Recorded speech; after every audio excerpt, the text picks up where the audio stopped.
نحمدہ ونصلی ونسلم علی سیدنا و مولانا محمد رسولہ النبی الامین المکین الحنین الکریم الرؤوف الرحیم اما بعد بسم اللہ الرحمن الرحیم روى الامام البخاری بسندہ عن معاویۃ بن ابی سفیان رضی اللہ تعالی عنہ قال سمعت النبی صلی اللہ تعالی علیہ وآلہ وسلم یقول من یرد اللہ بہ خیرا یفقہہ فی الدین وانما انا قاسم ویؤتی اللہ وَلَن يَزَالَ أَمْرُ هَذِهِ الْأُمَّةِ مُسْتَقِيمًا حَتَّى تَقُومَ السَّاعَةُ أَوْ حَتَّى يَأْتِيَ أَمْرُ اللَّهِ۔ معزز مشائخ علماء کرام، خواتین و حضرات، اساتذہ اور طلبہ و طالبات اور مجالس العلم کے ذریعے پوری دنیا کے متعلمین اور متعلمات، اللہ جل مجدہ کی توفیق سے ہم اس سلسلہ گفتگو میں پچھلی نشست میں علم کی فضیلت اور اہمیت کا بیان کر رہے تھے، اور اس ذیل میں علم الیقین، عین الیقین اور حق الیقین کا فرق بھی واضح کیا تھا، اور علم کس طرح قلب و باطن پہ وارد ہوتا ہے اور ظاہری اور باطنی اعمال اور احوال کی صورت اختیار کرتا ہے، اور کس طرح اس علم کے ثمرات اور برکات اور تاثیرات پیدا ہوتی ہیں، کیا نتائج نکلتے ہیں۔ اس ایسپیکٹ پر ہم نے مختلف زاویوں سے گفتگو کی۔ آج اور یہ گفتگو اب ہماری قرآن مجید کی آیات مبارکہ پر بیان مکمل کرنے کے بعد احادیث نبوی کی روشنی میں چل رہا ہے۔ یہ حدیث جو آج میں نے اپنے عنوان گفتگو کے طور پہ پڑھی ہے، اس کا ذکر پچھلی نشست میں بھی آیا تھا، مگر اس وقت روایت اور تھی، وہ بخاری اور مسلم کی متفق علیہ روایت تھی، اور کتاب العلم سے صحیح بخاری کی کتاب العلم سے اس کو لیا تھا۔ وہاں مختصراً اس حدیث کو بیان کیا گیا۔ آج یہ حدیث میں نے صحیح بخاری کی کتاب الاعتصام بالکتاب والسنہ اس سے لیا ہے، اور یہ حدیث نمبر 7312 ہے، 7312۔ امام بخاری نے اپنی صحیح میں کتاب الاعتصام بالکتاب والسنہ، یعنی کتاب و سنت، یعنی قرآن و حدیث کو مضبوطی سے تھام لینے اور اس کے اوپر قائم ہو جانے اور اس سے تمسک اختیار کرنے کا باب قائم کر کے پھر آگے اس حدیث کا ایک ٹکڑا دیا ہے ترجمۃ الباب کے طور پر، اور وہاں یہ لکھا ہے کہ یہ باب ہے، باب قول النبی صلی اللہ علیہ وآلہ وسلم لا تزال طائفة من امتی ظاہرین علی الحق وہم اہل العلم۔ یہ ترجمۃ الباب ہے۔ امام بخاری نے کہا ہے کہ یہ باب حضور علیہ السلام کے اس فرمان اقدس کا باب ہے، جس میں آقا علیہ السلام نے فرمایا کہ میری امت میں ایک طبقہ ہمیشہ حق پر متمکن رہے گا، حق پر قائم رہے گا، اور پھر اس کی تشریح کرتے ہوئے کہا کہ اس طبقے سے مراد آقا علیہ السلام کے نزدیک وہ اہل العلم ہیں، اہل العلم والفقہ۔ آگے حدیث الباب آ جاتی، جن کو اللہ رب العزت علم اور فقہ فی الدین، دین کا علم صحیح اور دین کی کامل معرفت عطا فرمائے گا۔ امام بخاری کہتے ہیں کہ اس میں آقا علیہ السلام نے ایسے اصحاب علم و فقہ کی طرف اشارہ کیا۔ اب یہ حدیث جس کو پڑھا ہے اس پر آ جاتے ہیں۔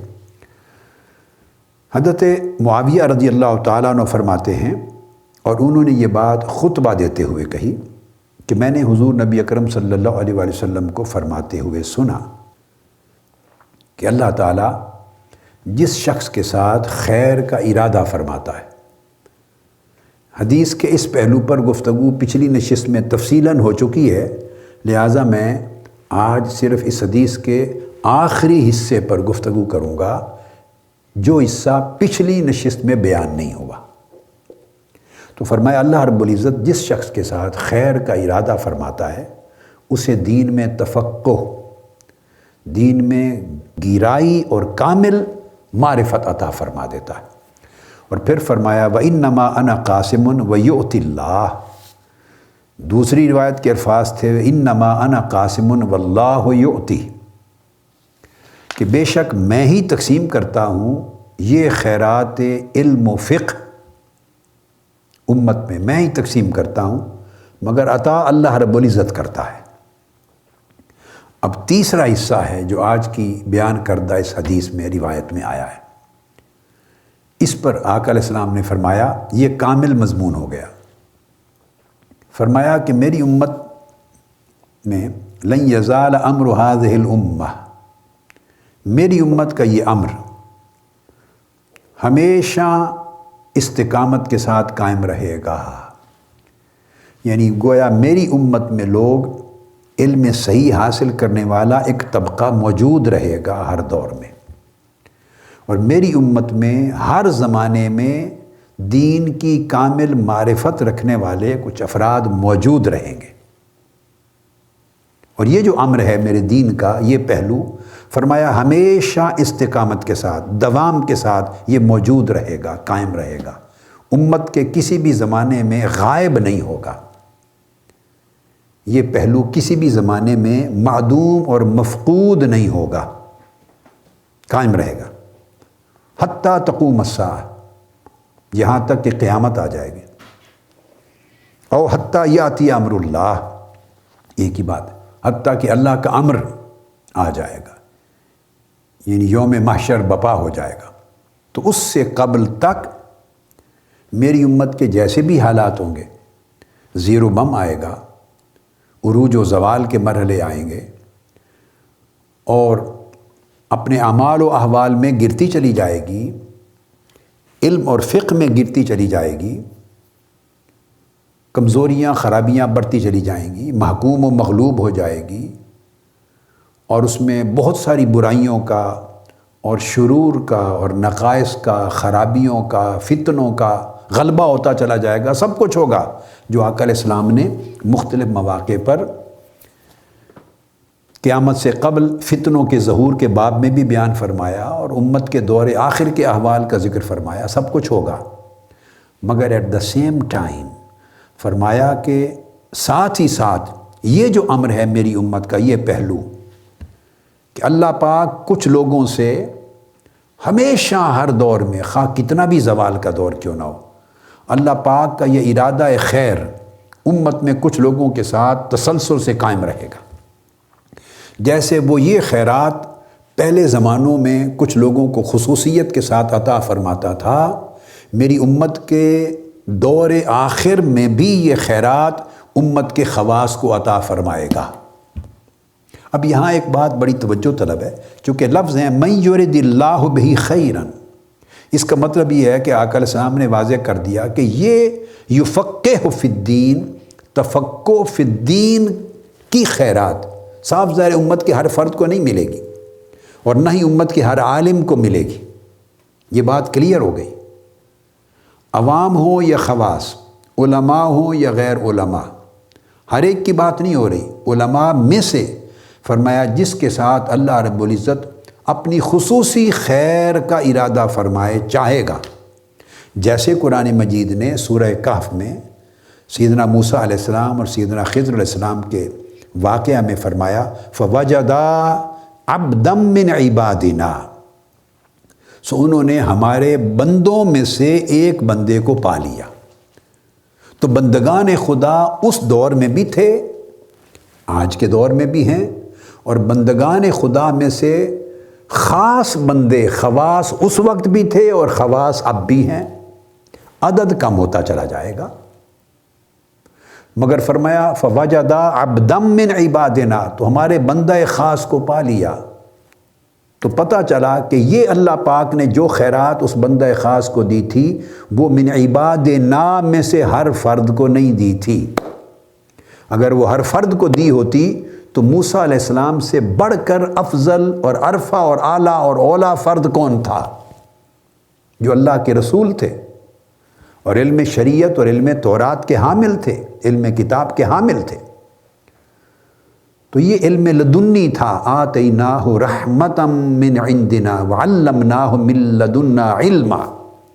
یہ جو خصوصی رحمت اور علم لدنی خاص اللہ رب العزت کا علم خاص، اس کا خزانہ عطا کیا بغیر کسی ظاہری واسطہ اور وسیلہ اور ذریعہ کے۔ تو اللہ پاک نے اپنے بندوں میں سے کسی کو چنا اور اس کو نوازا، اور اس کی تلاش میں سیدنا موسیٰ علیہ السلام گئے۔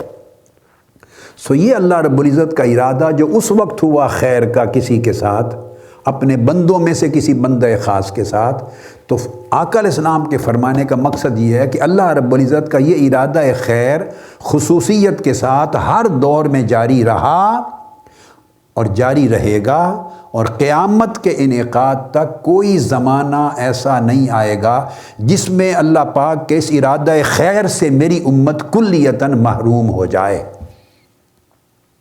وہ اپنے بندوں میں سے بعض بندوں کے ساتھ ایسا ارادہ فرماتا رہے گا، ایسا خزانہ علم لدنی کا علم خاص کا عطا فرماتا رہے گا، ایسی فقہ فی الدین اور تفقہ فی الدین کے مختلف مراتب ہو سکتے ہیں، مگر یہ خیرات اللہ پاک عطا فرماتا رہے گا حتیٰ تقوم الساعہ، یہاں تک کہ قیامت آ جائے گی۔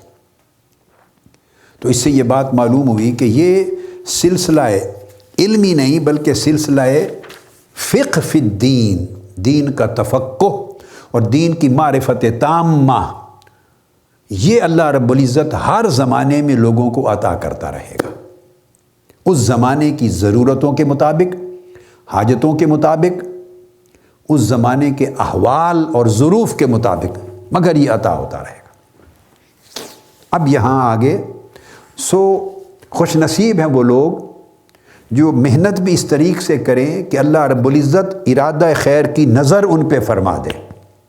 ہمیں چاہیے کہ ہم اپنے ظرف قلب و باطن کے ظروف کو اتنا صاف ستھرا رکھیں، تزکیہ اور تصفیہ اور حسن اخلاق، حسن عبادات اور حسن معاملات، ان کو اتنا سنوارتے رہیں، بہتر کرتے رہیں کہ اللہ رب العزت کی اس ارادے کے ساتھ اس کی نظر کرم ہم پہ پڑ جائے۔ اور جب اس ارادہ خیر کے ساتھ اللہ پاک ہم میں سے کسی کو منتخب کر لے تو اللہ رب العزت کے لیے ایسے اسباب پیدا کر دینا مشکل نہیں، اس بندے کے لیے اس علم لدنی کا حامل ہونا، اس امر کو ممکن بنا دینا اللہ رب العزت کے لیے ممکن نہیں۔ وہ پھر راستے کھول دیتا ہے، دروازے کھول دیتا ہے اور آسان کر دیتا ہے وہ پوری کاوش۔ لیکن سب سے بڑی چیز ہے کہ ہماری نیت اس کے لیے خالص رہے اور ہماری کاوش اور جد و جہد اس کے اوپر لگی رہے۔ نوجوان خاص طور پہ جوانی کی عمر ہے اور اللہ رب العزت ان کے لیے آسان کرتا ہے اس عمر میں، انہیں چاہیے کہ وہ اس طرح کاوشیں کریں۔ اور جو طلبہ ہیں، طالب علم ہیں، طالب علمانہ زندگی گزار رہے ہیں، انہیں چاہیے کہ وہ اپنی زندگی کو ان خطوط پہ استوار کریں۔ اب ایک اور حدیث ہے جسے امام ابن ابی شیبہ نے روایت کیا، جس کو ایک صحابی ہیں محمد بن کعب القرظی رضی اللہ تعالیٰ عنہ، وہ بیان کرتے ہیں کہ قال رسول اللہ صلی اللہ علیہ وآلہ وسلم۔ اب یہ اسی معنی کی ایک اور حدیث ہے جس کا مضمون اس سے بھی زیادہ وسیع، کہ آقا علیہ السلام نے فرمایا اذا اراد اللہ بعبد خیرہ۔ اب آپ دیکھیے، جہاں تفقہ فی الدین آتی ہے، جہاں دین کی معرفت تامہ، کامل معرفت دین کی، جہاں اس کا ذکر آتا ہے وہاں اللہ رب العزت کے ارادہ خیر کا اور اللہ کے انتخاب کا ذکر ضرور آتا ہے کہ یہ اللہ کے ارادہ خیر سے ہوتا ہے، اللہ جس کا انتخاب کرے اس پہ یہ کرم ہوتا ہے۔ فرمایا اذا اراد اللہ بعبد خیرا، تو اللہ تعالیٰ جس بندے پر یہ نظر کرم فرما دے اور خیر کا، خصوصی خیر کا ارادہ جس کے لیے فرما دے، جعل فیہ ثلاث خصال، اس بندے میں اللہ تعالیٰ 3 خصوصی خصلتیں پیدا فرما دیتا ہے۔ 3 کیا کیا؟ فقہہ فی الدین، اسے دین کا تفقہ عطا فرما دیتا ہے۔ الفقہ فی الدین، دین کی گہری سمجھ بوجھ اور دین کی کامل معرفت، پختہ مستحکم معرفت عطا فرما دیتا ہے۔ ایک یعنی اس کے اندر علم بھی ہے، اس کے اندر حکمت بھی ہے، اس کے اندر اس کی بصیرت بھی ہے، اس کے اندر فراست بھی ہے، اس کے اندر علم الاحکام بھی ہے، علم الحکم و اسرار بھی ہے، بہت سی چیزیں شامل ہیں۔ جب جا کے وہ فقہ فی الدین کے قابل بنتا ہے وہ آدمی، یا اس کو ٹائٹل ملتا ہے الفقہ فی الدین۔ وہ صرف ایک کتابی علم نہیں ہے، اس کو حضور علیہ السلام نے ہر جگہ امتیاز فرمایا ہے اور اس کو اللہ کے ارادہ خاص کے ساتھ متعلق کیا ہے۔ فرمایا تو 3 خصلتیں اس میں اللہ پاک پیدا فرماتا ہے، ان میں ایک اس کو فقیہ فی الدین کرتا ہے۔ اب اس کے درجے الگ ہیں، اس کے مراتب ہیں۔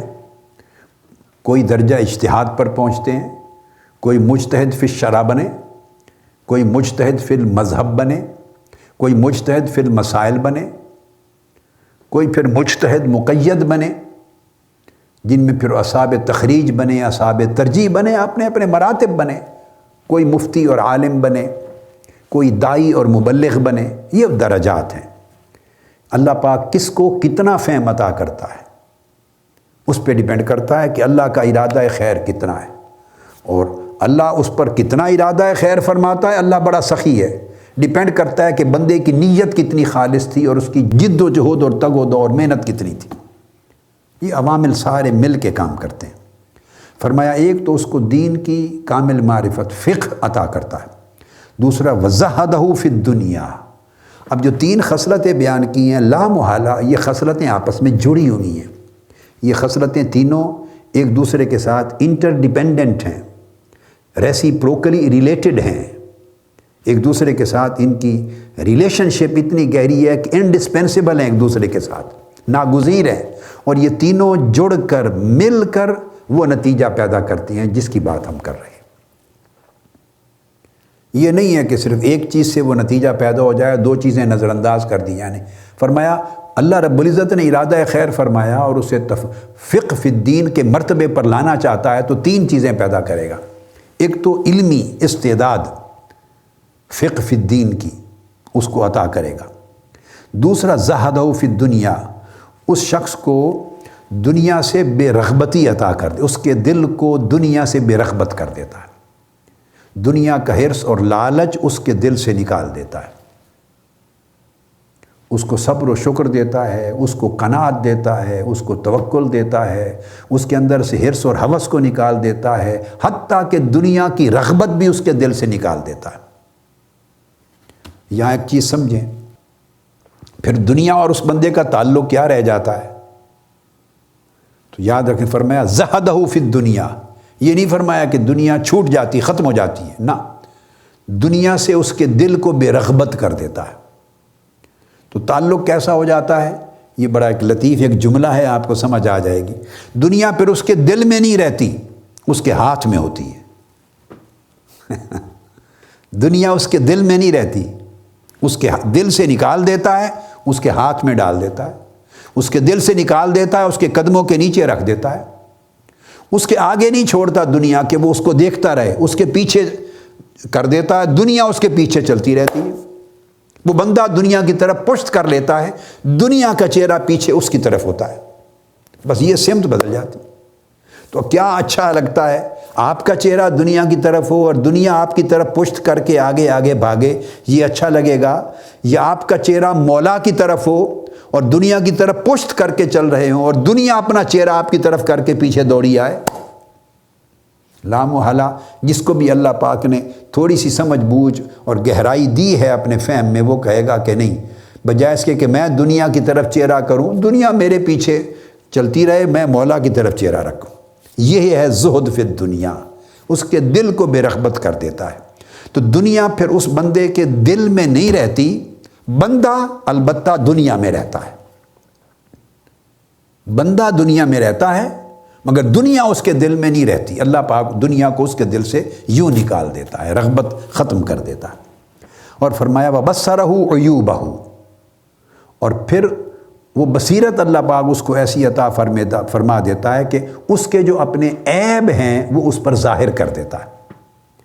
وہ پھر اگر اللہ کا ارادہ خیر ہو تو پھر اب وہ لوگوں کی عیب جوئی نہیں کرتا، وہ لوگوں کے عیب نہیں تلاش کرتا، ان کے عیب تلاش کرے، ان کے کیڑے نکالے، ان کی خرابیاں نقائص دیکھے، پھر اس کے اوپر ان پر گفتگو کرے، پھر ان کو اچھالے، ان کو بے پردہ کرے، نہیں۔ یہ ساری چیزیں بہت نیچے درجے کی ہیں، اور جن میں یہ خصلتیں ہوتی ہیں ان کو اللہ پاک دین کی معرفت سے محروم رکھتا ہے، اور جن کو اللہ رب العزت جن سے خیر کا ارادہ فرماتا ہے اسے اپنے عیبوں سے آگاہی دے دیتا ہے، اس کے اپنے عیب اس پر ظاہر ہو جاتے ہیں۔ تو جب اپنے عیب، اپنے نفس کے عیب ظاہر ہو جائیں تو پھر اس بندے کو فکر اتنی لگ جاتی ہے اپنے عیبوں سے چھٹکارا پانے کی، اور اپنے ظاہر و باطن کو عیوب سے، عیبوں سے اور برائیوں سے نجات دلانے کی، اور خود کو ان عیبوں کے اثرات سے پاک کرنے کی اتنی فکر لگ جاتی ہے کہ دوسروں کے عیب کو تکنے کی فرصت ہی نہیں رہتی۔ وہ دوسروں کے عیب نہیں دیکھتا، فرصت ہی نہیں اس کے پاس، وہ فکر اتنی دامنگیر ہو جاتی ہے۔ یہ ہے بصرہ عیوبہ، جب اس کے عیب بندے پر ظاہر ہو جائیں تو پھر اس کو فکر ہوتی ہے کہ اس سے چھٹکارا کیسے۔ یہ وہ مقام ہے جہاں وہ صحیح معنی میں الفقیہ بنتا ہے، دین کا فقیہ بنتا ہے۔ اب حضرت ابو ہریرہ رضی اللہ تعالیٰ عنہ سے بھی مروی، انہوں نے فرمایا عن النبی صلی اللہ علیہ وسلم قال ما عبد اللہ بشیء افضل من فقہ فی دین، جس شخص کو دین کی فقہ نصیب ہو جائے، کامل معرفت نصیب ہو جائے، تو دین کی کامل معرفت کا نصیب ہو جانا اس سے بہتر عبادت ہی نہیں ہے اللہ پاک کی، یہ سب سے اعلیٰ اور افضل عبادت ہے۔ یہاں آپ کے ذہن میں ایک سوال آ سکتا ہے، چونکہ مجالس العلم ہے نا، آپ سمجھنا چاہ رہے ہیں کہ یہ تو دین کی معرفت اسے ملی تو یہ عبادت کیسے بن گئی؟ معرفت تو علم ہے، تفقہ ہے، معرفت ہے، گہری سوجھ بوجھ ہے، سمجھ ہے، جو کچھ کہہ لیں، عبادت کیسے بن گئی؟ ہاں، تو ہم نے عبادت کا معنی نہیں سمجھا، یہ عدم فقہ فی الدین کی وجہ سے ہے۔ ہمارے پاس چونکہ دین کی فقہ نہیں ہے، ہم معرفت نہیں رکھتے، تو اس لیے یہ ذہن میں کنفیوژن آتا ہے۔ یاد رکھیں جب دین کی کامل معرفت مل گئی تو اس کے اندر یہ چیز از خود ان بلٹ ہے، جو ہم نے پچھلی نشستوں میں بیان کیا کہ معرفت، دین کی معرفت کے ملنے کا مطلب یہ ہے کہ وہ علم دین اس کے اوپر وارد ہوگا، وہ اس کے قلب و باطن پہ نازل ہوگا، وارد ہوگا، انفورس ہوگا وہ دین اس پر، اس کے ظاہر و باطن میں اس کی پریکٹس ہوگی، اس پر عمل ہوگا، اس کی انوار و تجلیات اس کے ظاہر و باطن کو روشن کریں گے، بدل کے رکھ دیں گے، عمل کرے گا۔ تو جب دین کی کامل معرفت ہوگی تو اس کی اہمیت بھی ہوگی کہ اللہ کے امر کی اہمیت کیا ہے، اللہ کی نہی کی اہمیت کیا ہے، جن چیزوں کو اس نے فرض اور واجب قرار دیا اس کے کرنے کی ضرورت کس قدر ہے، اور ترک کرنے کا گناہ کتنا ہے، اللہ کی ناراضگی کتنی ہے، جن چیزوں کو اللہ نے حرام قرار دیا، منع کر دیا، تو ان کے کرنے سے اللہ کی کتنی ناراضگی ہوگی، کتنا عذاب ہوگا، اور ان سے رکے رہنے سے اللہ کتنا راضی ہوگا۔ تو انہیں معرفت کا مطلب ہے ان چیزوں پر اس کی ہمہ وقت گہری نگاہ رہے گی، جب گہری نگاہ رہے گی تو پھر وہ اس پر عمل درآمد کرے گا۔ تو وہ فقیہ فی الدین نہیں بنتا اوامر و نہی پہ عمل ترک کر کے، چونکہ ہم نے کہا وہ صرف دماغ معلومات کی الماری میں ان چیزوں کو، اس کے علم کو رکھنا نہیں ہے الفقہ فی الدین، وہ اللہ رب العزت کا ارادہ خیر ہے، اور ارادہ خیر ایک جامع ارادہ ہے، اللہ کے ارادے سے زیادہ جامع کسی کا ارادہ نہیں ہے، اور خیر سے مراد خیر کامل ہے۔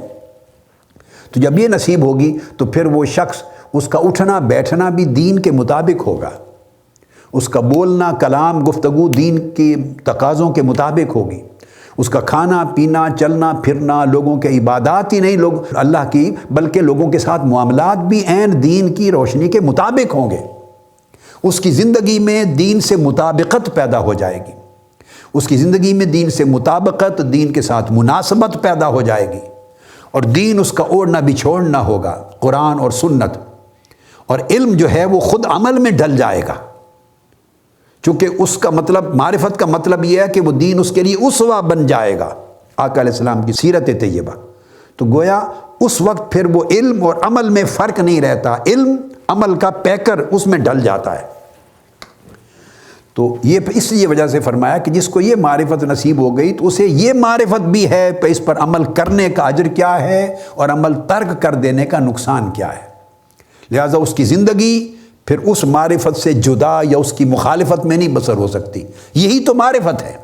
اور اگر مخالفت میں بسر ہو تو اس کا مطلب یہ ہے کہ اسے معرفت ملی نہیں ہے، وہ صرف کتابی علم تھا، وہ فقیہ نہیں بنا، اس نے علم حاصل کیا کتابوں سے، اساتذہ سے، مدارس سے، اسکول سے، کالج سے، یونیورسٹی سے، اس نے پڑھا۔ کہتے ہیں کہ اردو میں ایک لفظ بولتے ہیں کہ وہ پڑھا ہے گڑا نہیں ہے، وہ علم اس نے پڑھا ہے، اس علم میں ڈھلا نہیں ہے، وہ علم اس کے من پر تن پر بیتا نہیں ہے، وارد نہیں ہوا، اس علم نے اس کو نور نہیں دیا۔ تو اس وجہ سے فرمایا کہ اس سے بہتر اللہ کی عبادت کوئی نہیں کہ پھر وہ عابد بن جاتا ہے، کیونکہ اس کو نہ صرف عبادت کے احکام معلوم ہوتے ہیں بلکہ وہ عبادت کے انوار بھی حاصل کرتا ہے، عبادت کی لذت اور حلاوت سے بھی آگاہ ہوتا ہے، عبادت کے آداب سے بھی آگاہ ہوتا ہے، پھر عبادت کا ذوق بھی پیدا ہوتا ہے، اور پھر اس سے آگے آگے بڑھتا چلا جاتا ہے۔ جب ایسا ہوتا ہے شخص فقیہ تو فرمایا وَلَفَقِيهٌ أَشَدُّ عَلَى الشَّيْطَانِ مِنْ أَلْفِ عَابِدٍ، کہ ایسا پھر ایک فقیہ بھی 1000 عبادت گزاروں سے زیادہ طاقتور ہوتا ہے، مضبوط ہوتا ہے۔ لفظ استعمال کیا، افضل نہیں کہا، افضل من الف عابد نہیں فرمایا، فرمایا اشد۔ ہر جگہ کئی روایتوں سے یہ حدیث آئی، ہر جگہ اشد کا ہے، 1000 عبادت گزاروں سے زیادہ طاقتور ہوتا ہے۔ تو آپ سوچیں گے فقہ کا، علم کا طاقت کے ساتھ کیا تعلق ہے؟ یہ کوئی پہلوانی ہے؟ یہ کوئی باکسنگ ہو رہی ہے؟ اس میں طاقتور ہونے کا کیا تعلق ہو گیا؟ ہاں یہی تو چیز ہے، افضل ہونا درجات کی بات ہے، وہ درجات ملتے ہیں چھینے بھی جاتے ہیں، بندہ پھسلتا ہے گر جاتا ہے محروم بھی ہو جاتا ہے ان سے، طاقتور ہونا چاہیے۔ اب طاقتور سے مراد جسمانی طاقت نہیں ہے، علم اور معرفت کی جب اس کو طاقت ملتی ہے تو 1000 عبادت گزار، ایسے عبادت گزار جن کو علم کی کامل معرفت نہیں ہے دین کی اور فقہ تفقہ فی الدین نصیب نہیں، وہ عبادت کرتے کرتے تو ایسے ہزاروں مرحلے آتے ہیں کہ بھٹک جاتے ہیں، عبادات کے نور ہوتے ہیں۔ اور جب آپ نے بتایا شیطان نے کہا تھا کہ باری تعالیٰ لأغوینہم اجمعین، میں سیدھی راہ پر بیٹھوں گا اور سب بندوں پر حملے کروں گا گمراہ کرنے کے لیے، تو پھر وہ شیطان بھی میں نے جیسے پہلے ذکر کیا حاجس ہوتے ہیں، خواتر آتے ہیں، خواتر ملکی ہوتے ہیں، خواتر نفسی ہوتے ہیں، خواتر شیطانی ہوتے ہیں، خواتر رحمانی ہوتے ہیں، جو قلب کے اوپر جن خواتر کا نزول ہوتا ہے تجلیات بن کر نور چمکتے ہیں۔ تو کبھی کوئی تجلی نور کی صورت میں شیطان کی طرف سے چمکتی ہے، اس کا کبھی نفس کی طرف سے چمکتی ہے، کبھی رحمانی ربانی تجلی ہوتی ہے۔ تو یہ جب ساری چیزیں عبادت کے دوران آتی ہیں تو وہ بندہ یہ سمجھتا ہے، بعض اوقات وہ سمجھتا ہے کہ جب نور چمکا وہ سمجھتا ہے کہ میں کامل ہو گیا، یہ میری کرامت ہے، اب میں نور دیکھ رہا ہوں۔ اسے نہیں پہچان ہوتی کہ یہ نور کس رنگ کا تھا، اس نے صرف نور دیکھا۔ اگر وہ فقیہ ہوگا، کامل معرفت رکھنے والا ہوگا تو وہ خالی نور دیکھ کے خوش نہیں ہوگا، وہ دیکھے گا یہ نور کس سمت سے آیا ہے، سمت کا علم ہونا چاہیے، یہ تفقہ ہے، معرفت ہے۔ تو اگر سمت اس کو معلوم ہوگی تو پہچان لے گا کہ یہ نور جو ہے شیطانی تجلی ہے، یہ نفسانی ہے، نفس کا اثر ہے۔ وہ دیکھے گا اس کا رنگ کیا ہے، وہ دیکھے گا اس کی سیر کیا ہے، اس کا عالم کیا ہے، وہ دیکھے گا اس کے اثرات کیا ہیں، طبیعت پر اس کے اثرات کیا مرتب ہو رہے ہیں، عبادت کا ذوق بڑھ رہا ہے یا اس میں غفلت اور سہولت پیدا ہو رہی ہے، کمی آ رہی ہے۔ تو اس لیے فرمایا محض عابد ہونا، عبادت گزار ہونا ان چیزوں سے آگاہی نہیں دیتا، ایک آدمی عبادت کرتا ہے، ساری رات نفل پڑھتا ہے، ذکر کرتا ہے، مراقبے کرتا ہے، مجاہدے کرتا ہے، ہمیشہ نفلی روزے رکھتا ہے، ڈیفینیٹلی ان چیزوں کے نتیجے میں اس کے اثرات بھی تو ہوں گے نا۔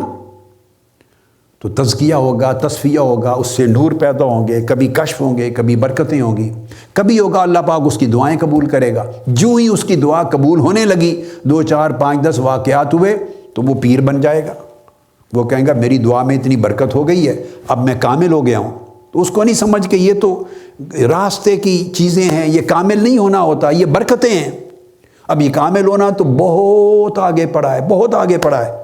تو جو ہی اس کو خیال آیا کہ میں کامل ہو گیا ہوں، بس یہ نفس کا، شیطان کا حملہ ہوا، بھٹک گیا، پھسل گیا، نیچے گر گیا۔ اب اسے کون سنبھالے گا؟ یہ معرفت تامہ سنبھالے گی۔ ہوتا تو اللہ کا فضل ہے سنبھالنے والا، اللہ کا فضل، مگر معرفت تامہ۔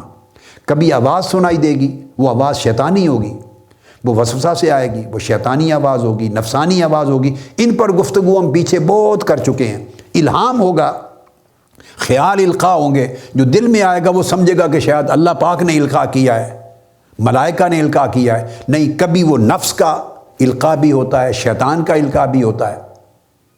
وَنَفْسٍ وَمَا سَوَّاهَا فَأَلْهَمَهَا فُجُورَهَا وَتَقْوَاهَا۔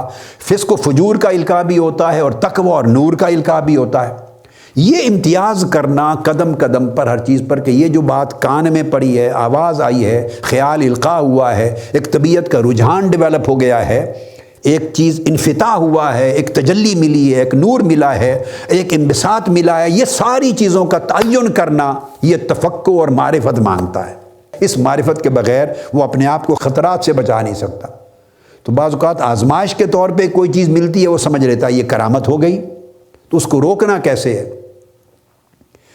اس لیے فرمایا کہ جو فقیہ ہے، صاحب معرفت، دین کی ظاہری اور باطنی دونوں احکام اور علوم کی معرفت رکھنے والا، وہ اس معرفت کی وجہ سے اللہ پاک اس کو اتنا طاقتور کر دیتا ہے کہ شیطان کے حملوں سے بچ جاتا ہے۔ طاقتور ہونے کا مطلب یہ جو باکسنگ اور ریسلنگ تھی بھئی جسمانی طاقت کیسے، اس سے مراد روحانی طاقت ہے۔ شیطان کے حملوں کی پہچان بھی کر لیتا ہے اور اب اللہ کے فضل سے بچ بھی جاتا ہے۔ نفس کے حملوں کی پہچان بھی کر لیتا ہے اور خود کو بچانے کا سلیقہ بھی آ جاتا ہے، ٹیکنیکس آ جاتی ہیں، میتھڈولوجی آ جاتی ہے، اس کو پتہ چلتا ہے کہ کس کا حملہ ہے، کس وقت ہے، کس جہت سے ہے، اس کے نتائج کیا ہوں گے، وہ استغفر اللہ العظیم پڑھ لیتا ہے۔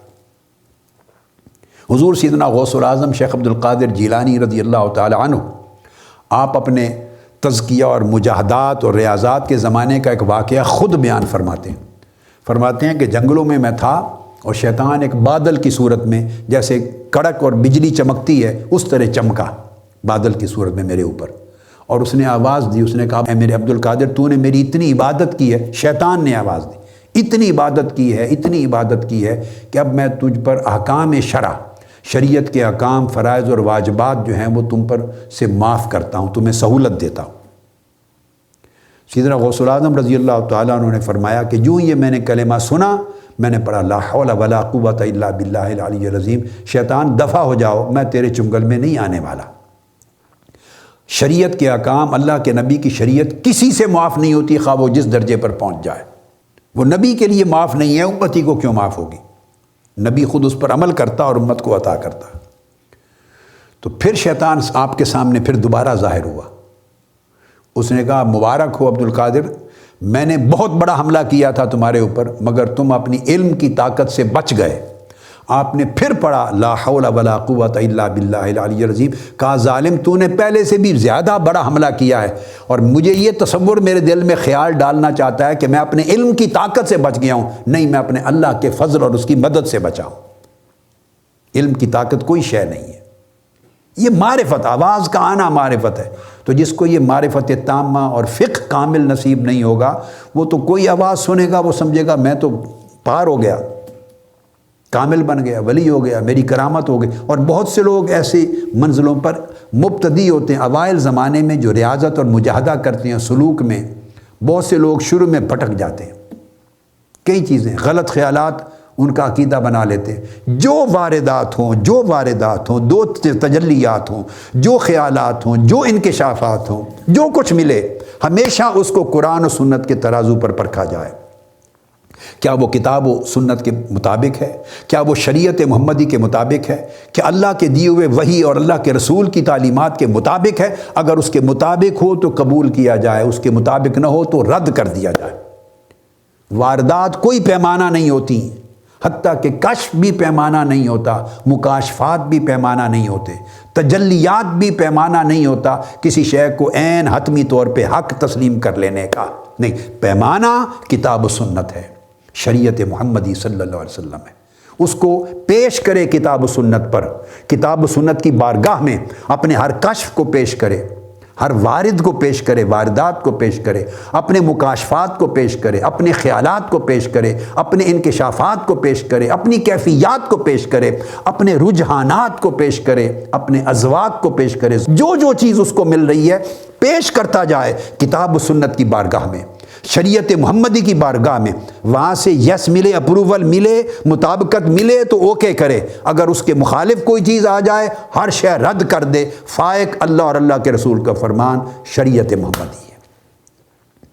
تو یہ جب فقیہ ہوتا ہے، معرفت تامہ کا عامل، تو تب یہ چیز ملتی ہے۔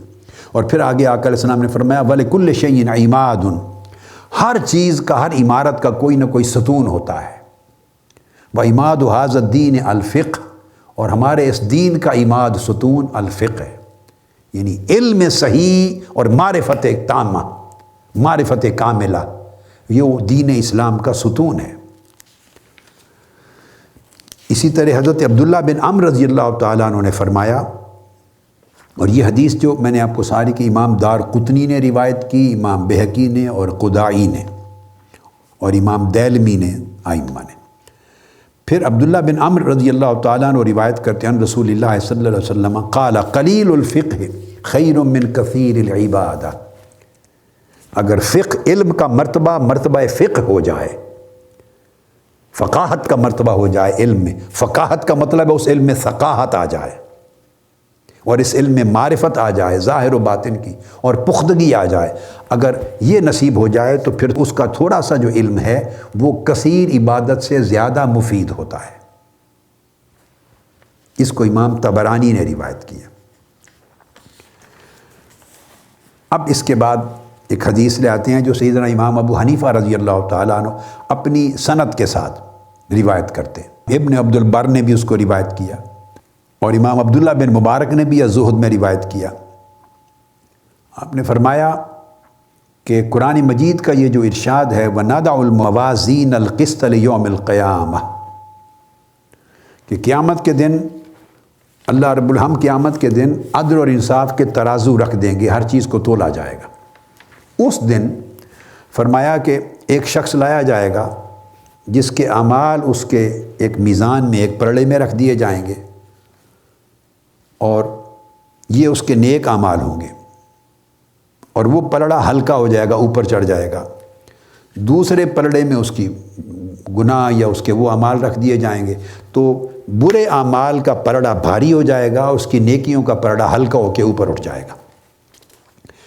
اس وقت فَيُجَاءُ بِشَيْءٍ أَمْثَالَ الْغَمَامِ أَوْ قَالَ مِثْلَ السَّحَابِ، بادلوں کی طرح کوئی چیز لائی جائے گی اور اس کے نیکیوں کے پلڑے میں ڈال دی جائے گی۔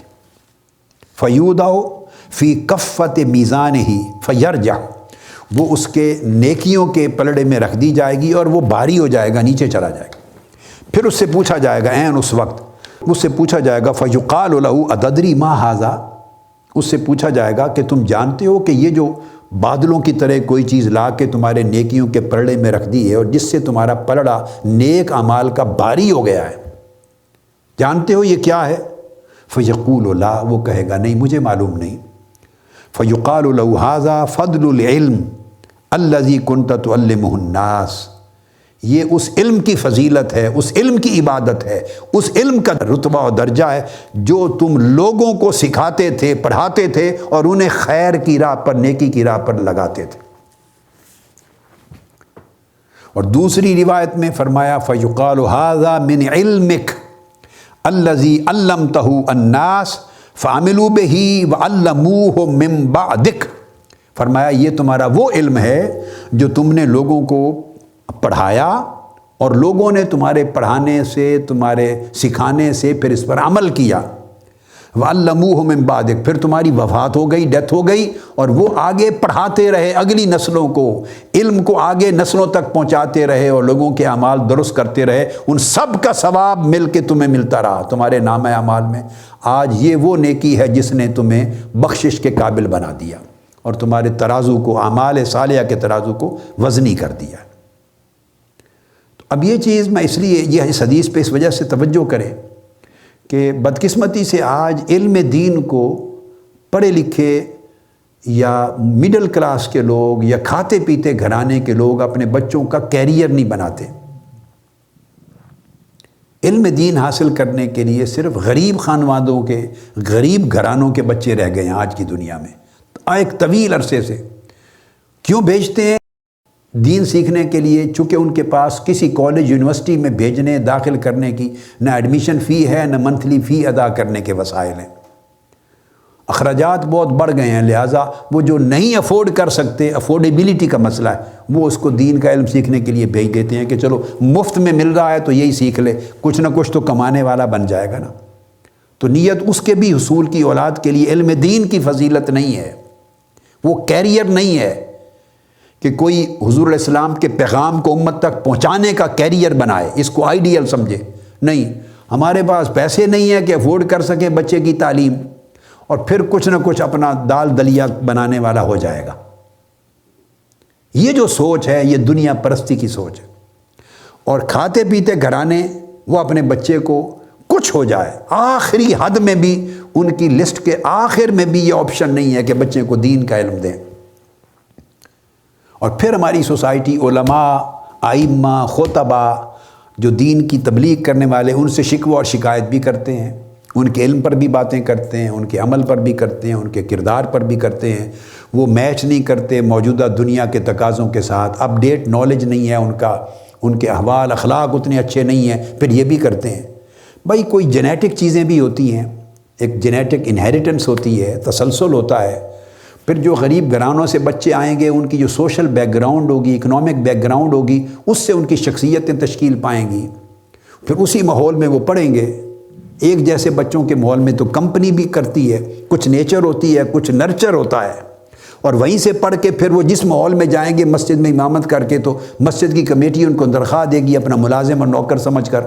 تو اول سے لے کے آخر تک جس طرح کی زندگی ان کو آپ نے، ہم نے، سوسائٹی نے مہیا کی ہے، اس سے بہتر ان کے کردار اور درجے اور تقویٰ اور ان کے اخلاق کی آپ کیا توقع کرتے ہیں؟ سوسائٹی کی ان پٹ کیا ہے؟ کیا ہم اچھے کھاتے پیتے گھرانوں کے جو بے نیاز لوگ ہیں، جو محتاج ہیں، نہیں ہیں، کیا ہم افورڈ کرتے ہیں اپنے بچوں کو دین سکھانے کے لیے تیار ہیں؟ یا ایک سوال پیدا ہوتا ہے، وہ کہیں گے جی وہ کیا سکھائیں، اس سے ان کو کیریئر نہیں ہے، کوئی جاب اپرچونیٹیز نہیں ہے، کوئی بڑا عزت والا روزگار نہیں ملتا۔ تو ہاں، تو سوال یہ ہے کہ اگر آپ اپنے بچوں کے لیے یہ سوچتے ہیں تو جو غریب، جو وسائل نہیں رکھتے، افورڈ نہیں کر سکتے، اگر وہ بھیجیں گے تو پھر تنقید کیسی؟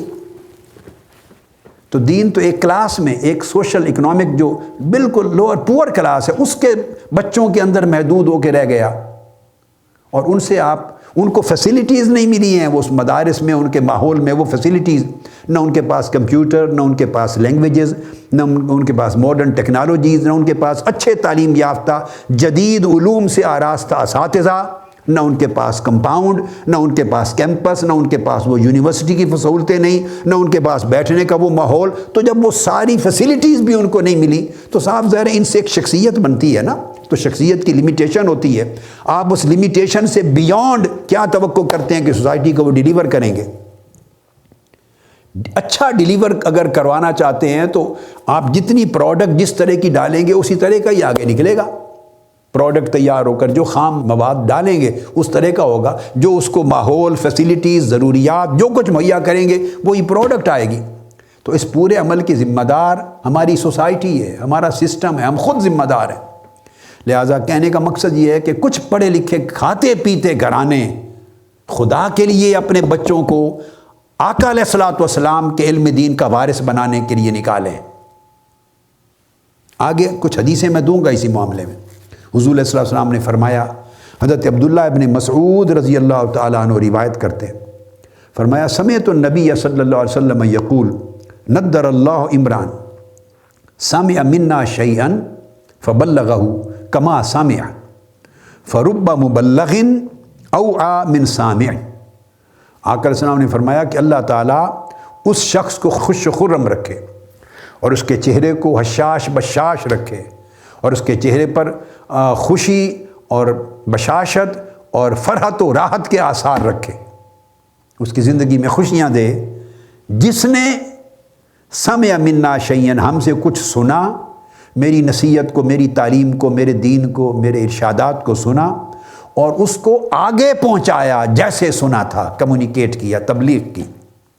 اور فرمایا کہ بہت سے لوگ جنہیں علم پہنچایا جاتا ہے وہ ایسے ہوتے ہیں جو زیادہ سمجھدار ہوتے ہیں، صاحب فہم، صاحب بصیرت، صاحب صلاحیت ہوتے ہیں اس بندے کے نسبت جس نے اوریجنلی سنا تھا آگے پہنچانے کے لیے۔ تو اگر اس کا مطلب یہ ہوا کہ اگر اچھے صلاحیت، استعداد، ذہانت والے لوگ اگر علم دین کو ریسیو کرنے اور کمیونیکیٹ کرنے کے عمل میں شریک ہو جائیں تو صاف ظاہر ہے اس پروسیس کی کوالٹی بہتر سے بہتر ہوتی چلی جائے گی۔ آقا علیہ السلام نے دعا دی ہے، تو کیا ہم تیار نہیں ہیں کہ آقا علیہ السلام کی دعا کے حقدار بنیں اور اپنی اولاد، جس کو اللہ پاک نے 2 بیٹے دیے ہیں، تو وہ ایک کو دین کے علم کے لیے وقف کرے، آقا علیہ السلام کے علم دین کا وارث بنائے، نائب بنائے۔ 3 بیٹے دیے ہیں تو 2 کو باقی علوم دے، 1 کو دین سکھائے۔ اور اگر یہ نہیں تو کم سے کم اگر دوسروں کو بھی پڑھانا ہے تو شام کے اوقات میں علم دین پڑھائیں اساتذہ کے پاس، یونیورسٹی بھی پڑھے۔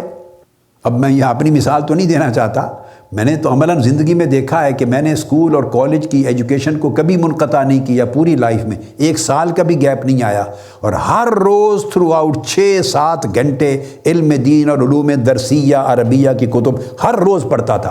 10-12 سال تک یہ عمل رہا، ایک دن ناغہ نہیں کیا۔ مشقت زیادہ کرنی پڑتی ہے، اور جب چھٹیاں آ جاتی تھی تو پھر 16-16 18-18 گھنٹے بھی صرف یہی پڑھتا تھا۔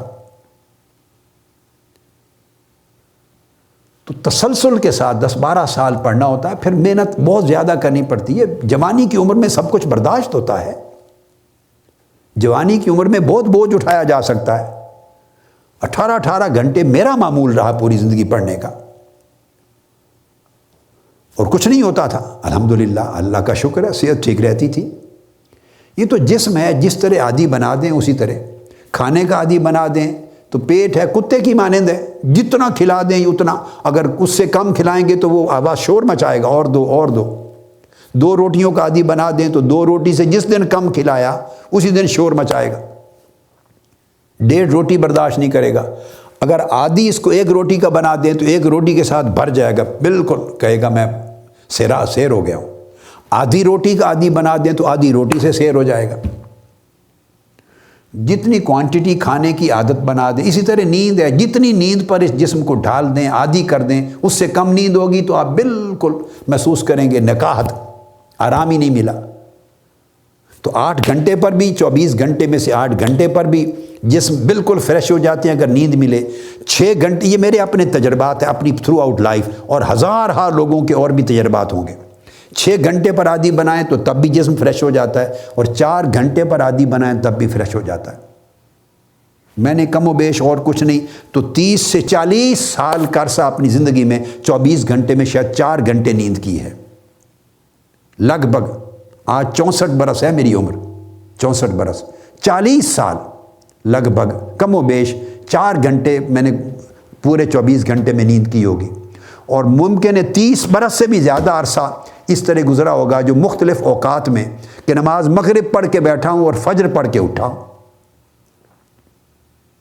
نماز مغرب پڑھی ہے اور اوابین پڑھی ہے، اور عمل پڑھنے کا، تصنیف و تعریف کا، علم کا یا مطالعہ کا یا درس و تدریس کا شروع کیا ہے، اٹھ کے عشاء پڑھی ہے، وقفہ کیا ہے، کھانا کھایا ہے، تہجد پڑھی ہے، فجر پڑھی ہے، کبھی اشراق پڑھ کے چھوڑا ہے اپنی جگہ کو، مغرب سے فجر تک اسی ایک وضو اور تسلسل کے ساتھ بیٹھا ہوں، 30 سال سے زیادہ پوری رات جاگ کر۔ یہ جو کتابیں کبھی پوچھتے ہیں کہ 1000 کتابیں کہاں سے تصنیف ہو گئیں اور 500 کتابیں تباہ ہو چکی ہیں، یہ کہاں سے کریٹ ہوئی؟ یہ 30 سال ساری رات مغرب سے فجر تک جاگ کے اللہ کی توفیق سے کیا ہے، مگر جسم گرا نہیں ہے، نڈھال نہیں ہوا، نیچے نہیں گرا، باڈی کو جہاں ایڈجسٹ کر لیں، اس میں فلیکسیبلٹی ہے۔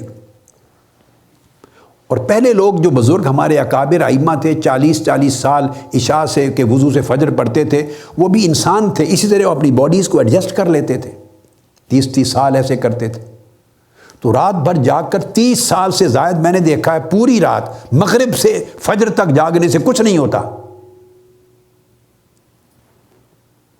فجر کے بعد 2 گھنٹے نیند کر لیتا، موسموں کے حساب سے معمول بدلتے ہیں، پھر زور کے بعد آ کے 2 گھنٹے کر لیتا، ٹکڑوں میں 2 گھنٹے سو کر لی، 2 گھنٹے زور کے بعد کر لی، کل 4 گھنٹے کی نیند سے باڈی کو خوراک نیند کی مل جاتی تھی، باڈی فریش ہو جاتی تھی۔ تو نوجوانی کی جو عمر ہے، یہ زمانہ یعنی 40 برس 50 برس کی عمر تک تو ہوتا ہی کچھ نہیں، اللہ پاک جو ہے جسم کو اتنی توانائی دیتا ہے۔ یہ زمانہ ہے، آپ نوجوان بیٹے بیٹیاں میرے محنت کریں۔ ہم نوجوانی کی عمر میں تن آسانی پیدا کر لیتے ہیں۔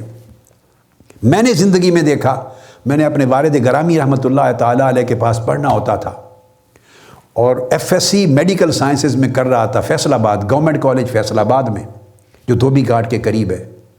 اور شام کو والد گرامی حضرت فرید ملت رحمۃ اللہ تعالیٰ علیہ مجھے خود علوم درسیہ عربیہ خود پڑھاتے تھے، تو میں اپنی کلاسز ختم کر کے ہر روز تہجد پڑھ کے گھر سے نکلتا، نماز فجر نیو خان ٹرانسپورٹ کے بسوں کے اڈے پر پڑھتا تھا، جنگ سے نماز فجر پہلی بس آتی تھی ڈیرہ غازی خان سے نیو خان ٹرانسپورٹ کی، بیٹھ کر فیصل آباد آتا، دوپہر تک کلاسیں پڑھ کے واپس آتا، کبھی زور پڑھ کے کبھی زور رستے میں پڑھتے یا جنگ میں آ کے پڑھتے، واپس آ کے رات کو 6-7 گھنٹے والد گرامی رحمۃ اللہ علیہ وہ پڑھاتے۔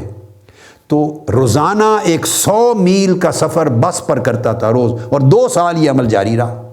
کالج میں FSc کرتا رہا فیصل آباد، اور ہر روز 6 گھنٹے 7 گھنٹے گھر آدھی رات تک والد گرامی رحمۃ اللہ علیہ مجھے علوم درسیہ دینیہ پڑھاتے تھے، کبھی ناغہ نہیں کرتے تھے۔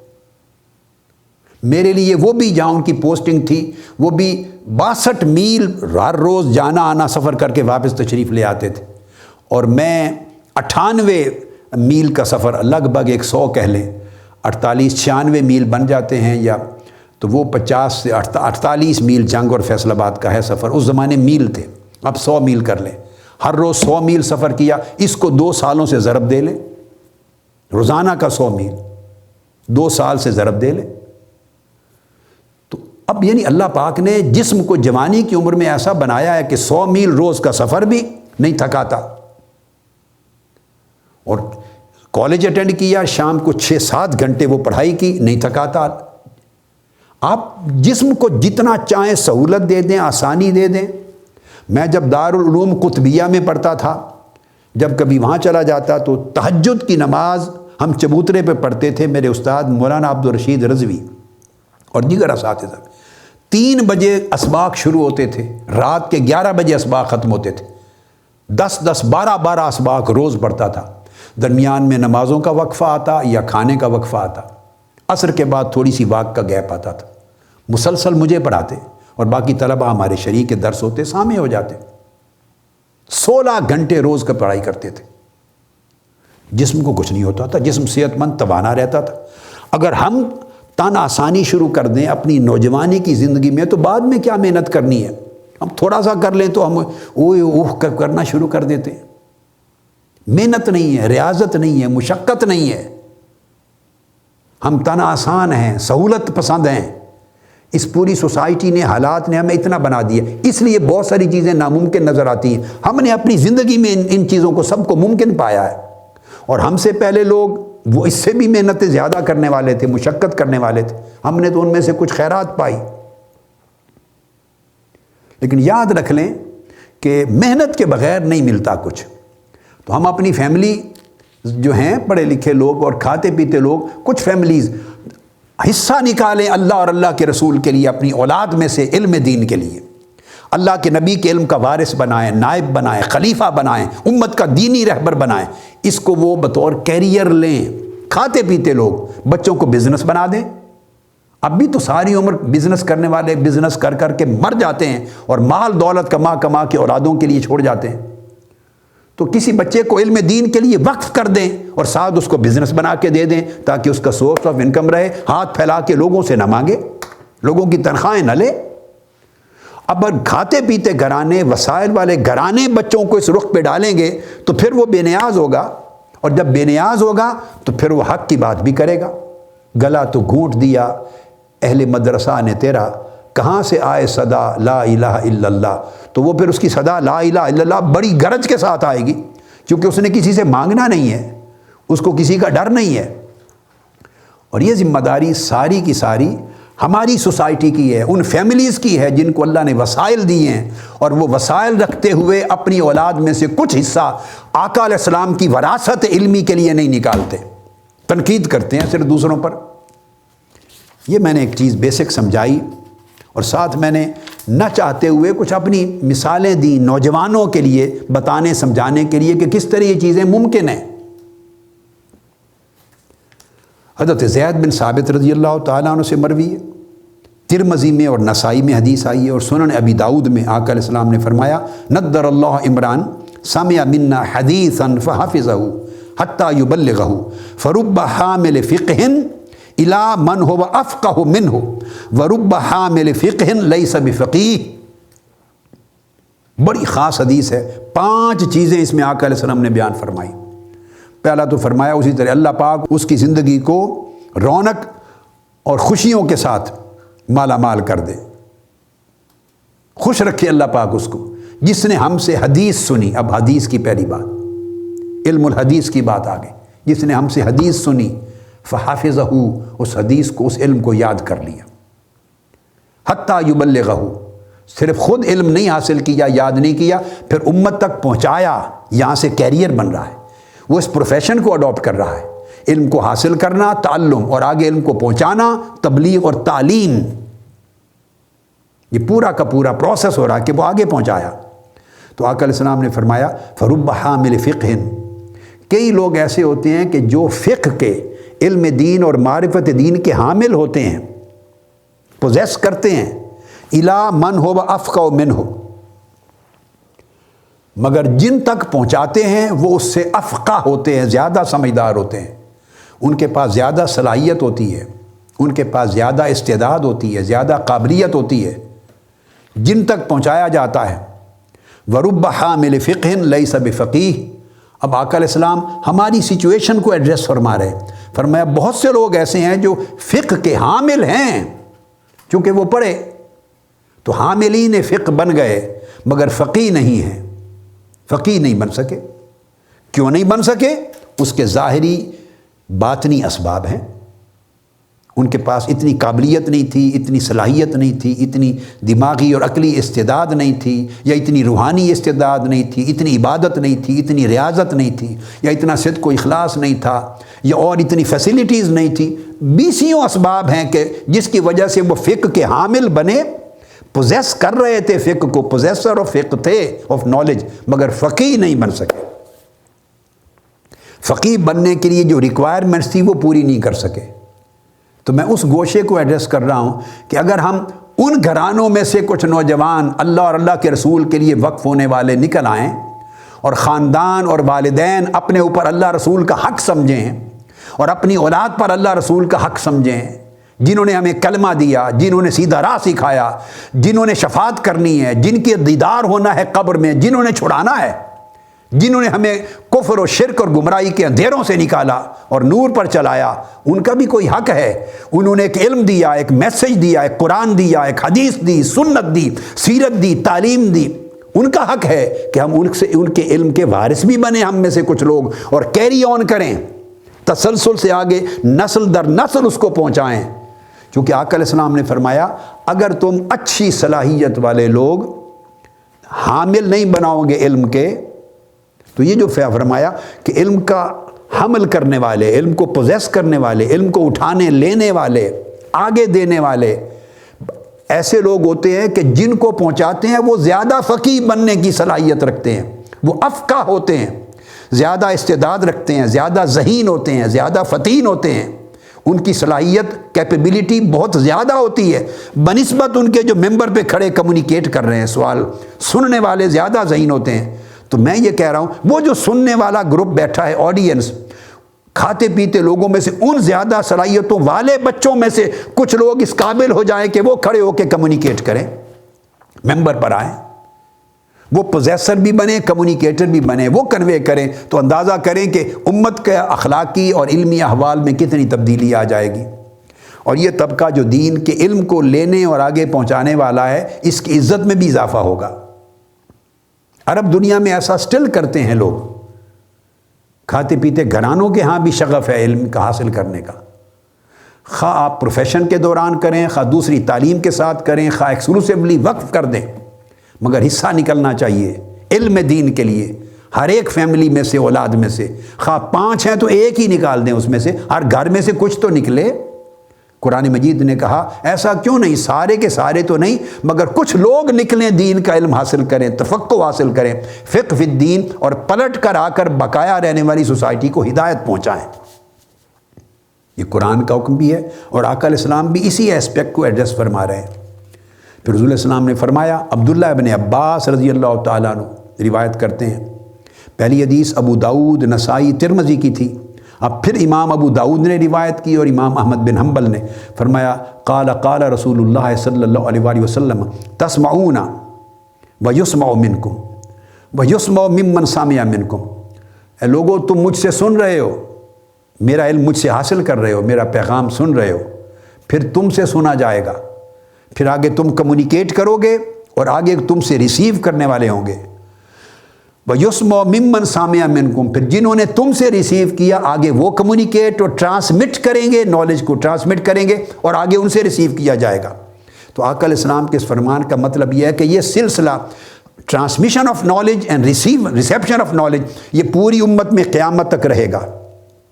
اور آقا علیہ السلام نے ان کو اہل حق کہا، کتنے خوش نصیب ہوں گے وہ گھرانے اور وہ فیملیز اور وہ بچے اور وہ بچیاں کہ جن کا کچھ حصہ نکل کر آقا علیہ السلام کے بیان کردہ اس سلسلے کا حصہ بن جائے، اور آقا علیہ السلام کتنے خوش ہوں گے ان سے۔ میں اس پر زور اس لیے دے رہا ہوں کہ میں اس سوسائٹی میں سے چاہتا ہوں کہ کھاتے پیتے گھرانے ہی لیں، انہیں جھنجھوڑ رہا ہوں، ان کے سوئے ہوئے احساس کو بیدار کر رہا ہوں کہ آقا علیہ السلام کتنے خوش ہوں گے کہ یہ کھاتا پیتا آدمی انڈسٹریلسٹ ہے، ٹریڈر ہے، اس کا بزنس ہے، وسائل کی کمی نہیں ہے، اس نے اپنی وسائل دولت میں سے کچھ حصہ اپنے ایک بیٹے کے لیے وقف کر دیا، ایک چھوٹی سی انڈسٹری بنا کے دے دی، ایک چھوٹی دکان بنا کے دے دی، بندے بٹھا دیے، اس سے انکم آ رہی ہے، اور خود بیٹے کو میرے دین کے علم کے لیے وقف کر دیا ہے۔ اس کے ساتھ ماڈرن ٹیکنالوجی سیکھیں، آئی ٹی سیکھیں، انجینئرنگ سیکھیں، سوشیالوجی سیکھیں، پولیٹیکل سائنس سیکھیں، جو سبجیکٹ میل کھاتے ہیں، افورڈیبل ہیں، وہ ساتھ ساتھ پڑھیں، سیکھیں، اپ ڈیٹ کریں نالج کو۔ اپ ڈیٹڈ نالج کے بغیر دین کے علم میں بھی وہ افادیت نہیں ہوتی۔ جس کمیونٹی کو ایڈریس کرنا ہے اس کمیونٹی کو سمجھا جائے، جس سوسائٹی کو ایڈریس کرنا ہے اس کے تقاضے جانے جائیں، جس دور میں ایڈریس کر رہے ہیں اس دور کی ریکوائرمنٹس کو جانا جائے، ساتھ ساتھ چلتے ہیں وقت کے ساتھ ساتھ۔ اور یہ وہی لوگ چل سکتے ہیں جو افورڈ کر سکتے ہیں، جنہیں وسائل ہیں، وہ فیسیلیٹیز بچے کو دیں گے، اس کو کمپیوٹر کی لرننگ دیں گے، آئی ٹی یوزر ہوگا، اس کو ماڈرن ٹیکنالوجی دیں گے، چونکہ وسائل ہیں، اور وہ دین میں اسپیشلائز کر رہا ہوگا۔ اگر اس طرح چند سینکڑوں لوگ بھی گھرانوں سے نکلنے لگ جائیں، کھاتے پیتے گھرانوں سے، تو سوسائٹی کے حالات بدل جائیں۔ پھر آقا علیہ السلام نے فرمایا، جبیر بن مطعم رضی اللہ تعالیٰ عنہ روایت کرتے ہیں، قال قام رسول اللہ صلی اللہ علیہ وسلم بالخیف من منی فقال نضر اللہ عمران سامع مقالتی۔ آقا علیہ السلام مسجد خیف، مقام خیف جو ہے وہاں مسجد ہے منی میں، قیام فرماتے، خطاب کیا اور فرمایا اللہ پاک اس شخص کو خوش و خرم رکھے، اس کی زندگی کو خوشیوں سے آباد کر دے، شاداب کر دے، جس نے میرا کلام سنا، میرا مقالہ، میرا کلام، میری گفتگو، میرا خطاب، میرا پیغام سنا، فوعاہا، اور اس کو خوب سمجھا، تو سمجھنے کی صلاحیت پیدا کی، ثم اداہا الی من لم یسمعہا، پھر اسے پہنچایا ان لوگوں تک جنہوں نے ڈائریکٹلی مجھ سے نہیں سنا تھا۔ اور یہاں پھر وہی بات فرما دی، وَرُبَّ حَامِلِ فِقْهٍ لَا فِقْهَ لَهُ، فرمایا کہ اب صحابہ کی بات کر رہے ہیں، تو صحابہ کے اندر عالم یہ تھا، تو پھر بعد کے ادوار میں اور آج کے دور تک کیا پوزیشن ہوگی؟ فرمایا پہنچانے والا ہر کوئی فقیہ نہیں ہوتا۔ یہ جو میرے سامنے کھڑے ہیں اعرابی بھی ہوتے تھے، سادہ بھی لوگ ہوتے تھے، اور بڑے بڑے ذہین فتین بھی ہوتے تھے، تو علم کے مرتبے جدا جدا تھے۔ فرمایا ہر شخص جو میری بات سن کر آگے پہنچا رہا ہے وہ ہر شخص ان میں سے لا فقہ لو صاحب فقہ نہیں ہوتا، مگر مجھ سے فقہ لے کر دین کی سمجھ اور پیغام گہرائی لے کر آگے صرف میرے الفاظ کمیونیکیٹ کر رہا ہے، پہنچا رہا ہے۔ وَرُبَّ حَامِلِ فِقْهٍ إِلَىٰ مَنْ هُوَ أَفْقَهُ مِنْهُ، عین ممکن ہے بہت سے لوگ جو میری بات کو آگے پہنچائیں وہ تو اتنے ذہین نہ ہوں، مگر جن کو پہنچائیں ان کی ذہانت زیادہ ہو، سو وہ دین کے فقیہ بننے کی استعداد زیادہ رکھتے ہوں۔ کاش اگر ان میں سے لوگ، میں بتا رہا ہوں، ان میں سے لوگ دین کی سمجھ کو لے کے پہنچانے والے بن جائیں تو بالکل گیم چینج ہو جائے، حالات بدل جائیں، اچھی رہنمائی ملے ہمیں ہماری نسلوں کو۔ میں اس لیے کہہ رہا ہوں کہ کچھ لوگ گھرانے کھاتے پیتے گھرانے حصہ نکالیں علم دین کے لیے، آقا علیہ السلام کے علم کی وراثت کے لیے، نیابت کے لیے۔ آقا علیہ السلام نے فرمایا، عبداللہ ابن عباس رضی اللہ تعالی عنہ روایت کرتے ہیں، فرماتے ہیں سمعت رسول اللہ صلی اللہ علیہ وسلم یقول، میں نے آقا علیہ السلام کو فرماتے ہوئے سنا، اللہم ارحم خلفاءنا، اے اللہ ہمارے خلفاء کو ان پہ رحمت فرما، ہمارے نائبین خلفاء پہ رحم فرما۔ قلنا یا رسول اللہ صلی اللہ علیہ وسلم وما خلفاؤکم، آقا آپ کے خلفاء کون ہیں؟ مراد کیا ہے؟ کون ہیں آپ کے خلفاء؟ قال الذین یاتون من بعدی یروون احادیثی و سنتی و یعلمونہا الناس، فرمایا میرے خلفاء وہ لوگ ہوں گے جو میرے بعد میں آئیں گے، بعد کی نسلوں اور بعد کے زمانوں میں آئیں گے، اور میری احادیث اور میری سنتیں، میرا علم روایت کریں گے، اور وہ علم لوگوں کو میری امت میں سکھائیں گے۔ اس سے بڑی فضیلت اور کیا ہو سکتی ہے کہ آقا علیہ السلام نے اس عظیم علم کی وراثت کو آگے چلانے والوں کو اپنا خلفاء قرار دیا، وہ میرے خلفاء ہوں گے۔ اور اس حمل علم کے پروسیس کو، علم کو سنبھالنے، اٹھانے اور اس تعلم اور تعلیم کے پروسیس کو اپنی خلافت قرار دیا، وہ لوگ میری خلافت اور میری نیابت کے حامل ہوں گے۔ آقا علیہ السلام نے یہ درجہ بیان کیا۔ پھر حضرت انس بن مالک رضی اللہ تعالیٰ عنہ روایت کرتے ہیں، یہ حدیث جو میں نے خلفاء کی بیان کی، یہ اسے امام طبرانی نے اپنی معجم میں روایت کیا، المعجم الاوسط، پھر امام حیثمی نے مجمع الزوائد میں روایت کیا، امام منذری نے الترغیب میں روایت کیا، اس طرح بہت ساری کتب میں۔ انس بن مالک رضی اللہ تعالیٰ عنہ روایت کرتے ہیں کہ آقا علیہ السلام نے فرمایا، الا اخبرکم عن الاجود الاجود، کیا میں تمہیں نہ بتاؤں کہ سخیوں کا سخی کون ہے؟ سخیوں کا سخی۔ پھر فرمایا اللہ الاجود الاجود، اللہ سب سخیوں کا سخی ہے، سب کریموں کا کریم ہے۔ یہ بات بیان فرما دی، سب سے بڑا سخی۔ اور اس کے بعد فرمایا وَأَنَا أَجْوَدُ وَلَدِ آدم، اور میں اولاد آدم یعنی کائنات انسانی میں سب سے بڑا سخی ہوں۔ کائنات انسانی میں اور بنی آدم میں سب سے بڑا سخی میں ہوں۔ اور پھر فرمایا وَأَجْوَدُهُمْ مِن بَعْدِي، پہلے فرمایا اللہ سب سخیوں کا سخی، پھر میں اولاد آدم میں سب سے بڑا سخی، تیسرا پھر میرے بعد سب سے بڑے سخی کون ہوں گے؟ وَأَجْوَدُهُمْ مِن بَعْدِي، میرے بعد میری امت میں جو سب سے بڑے سخی ہوں گے وہ کون ہوں گے؟ فرمایا رَجُلٌ عَلِمَ عِلْمًا فَنَشَرَ عِلْمَهُ يُبْعَثُ يَوْمَ الْقِيَامَةِ أُمَّةً وَاحِدَةً، فرمایا میرے بعد سب سے سخی، سب سے بڑے سخی امت میں وہ لوگ ہوں گے جو میرے بعد میرا علم حاصل کریں گے، میرا عطا کردہ دینی علم حاصل کریں گے، اور علم حاصل کر کے پھر وہ شخص اس علم کو دوسروں میں پہنچائے گا، اس علم کی نشر کرے گا، اشاعت کرے گا، اس علم کو پھیلائے گا پوری دنیا تک اور لوگوں نسلوں تک پہنچائے گا۔ وہ علم جو آدمی علم کو حاصل کرے گا اور دنیا میں پہنچائے گا، قیامت کے دن جب اللہ پاک ہر ایک کو بلا کے کھڑا کرے گا حساب و کتاب کے لیے، جب اس ایک شخص کی باری آئے گی تو فرمایا یبعث یوم القیامت امۃ واحدہ، ہوگا وہ ایک شخص مگر وہ پوری امت کے برابر کھڑا کیا جائے گا، درجہ اس کا پوری امت کے برابر ہوگا۔ تنہا ایک شخص جس نے میرا علم حاصل کیا اور امت تک پہنچایا اور دنیا میں پھیلایا، وہ پوری امت کے برابر ایک آدمی ہوگا۔ اب اس کا مطلب یہ ہوا کہ اس کے درجات اتنے ہوں گے، اس کے فضائل اتنے ہوں گے، اس کی نیکیاں اتنی ہوں گی، اس کے مراتب اتنے ہوں گے، اس کے لیے حسنات اور خیرات اتنی ہوں گی، اس کا پہچان اتنی ہوگی کہ ایک شخص تنہا امت ہوگا۔ آپ اندازہ کر لیں۔ تو اس کو امام ابو یعلا نے اپنی مسند میں روایت کیا ہے اس حدیث کو۔ اور علاوہ امام ابو یعلا کے امام دیلمی نے الفردوس میں روایت کیا، امام منذری نے، الہیثمی نے، سب نے روایت کیا اس حدیث کو۔ اور پھر آقا علیہ السلام نے فرمایا، حضرت سمرہ بن جندب رضی اللہ تعالیٰ عنہ روایت کرتے ہیں کہ آقا علیہ السلام نے فرمایا ما تصدق الناس بصدقۃ مثل علم ینشر۔ فرمایا، طبرانی نے اس کو روایت کیا معجم میں، فرمایا لوگ صدقہ اور خیرات کرتے ہیں مگر میرے جو علم میں تمہیں دے کے جا رہا ہوں، اس علم کو دنیا میں پھیلانے سے بڑا صدقہ کسی سخی کا نہیں ہے۔ سب سے بڑا صدقہ یہ ہے علم کو پھیلانا، سب سے بڑا صدقہ۔ ہم صدقہ کرتے ہیں نا، کوئی مالی صدقہ اس صدقے کے برابر نہیں جس میں علم کا خیرات کیا جائے، علم کا صدقہ کیا جائے، علم لوگوں تک پہنچایا جائے۔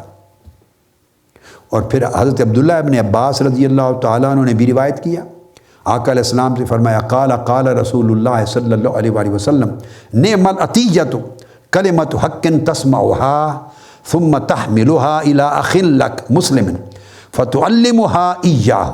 فرمایا سب سے بڑا عطیہ جو اللہ پاک کی عطا ہے وہ کلمہ حق ہے، علم کا جو بندہ سنے اور پھر جو سنا ہے اسے اپنے مسلمان بھائیوں تک پہنچائے اور وہ کلمات ان کو سکھائے، تعلیم دے۔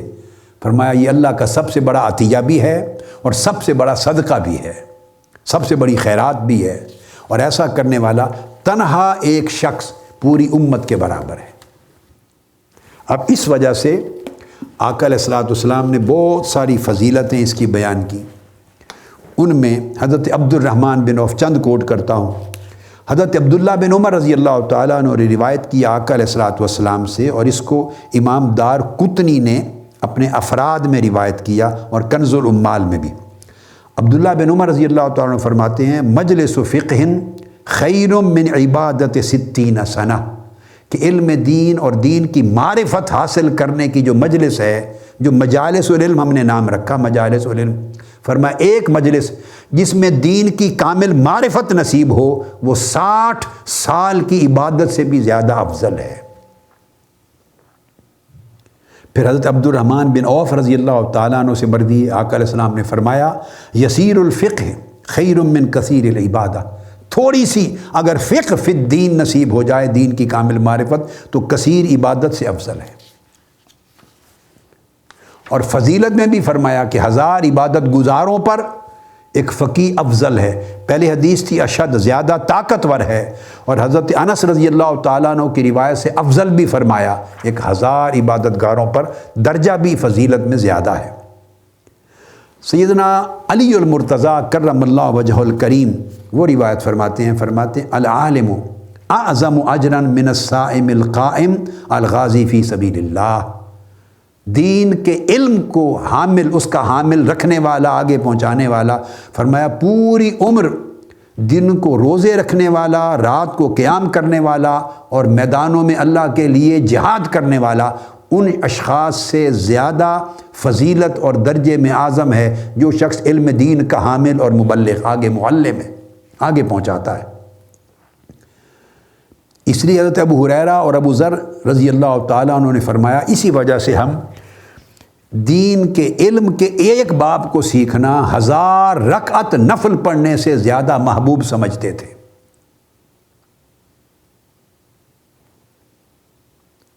پھر حضرت یہی بات ابو ہریرہ رضی اللہ تعالیٰ عنہ نے الگ سے کہی، حتیٰ کہ انہوں نے تو فرمایا کہ علم کا ایک باب سیکھنا 70 جہادوں میں، غزوات میں حصہ لینے سے بھی زیادہ محبوب سمجھتے تھے۔ 70 غزوات میں حصہ لینے سے بھی زیادہ محبوب سمجھتے علم کا ایک باب سیکھنا۔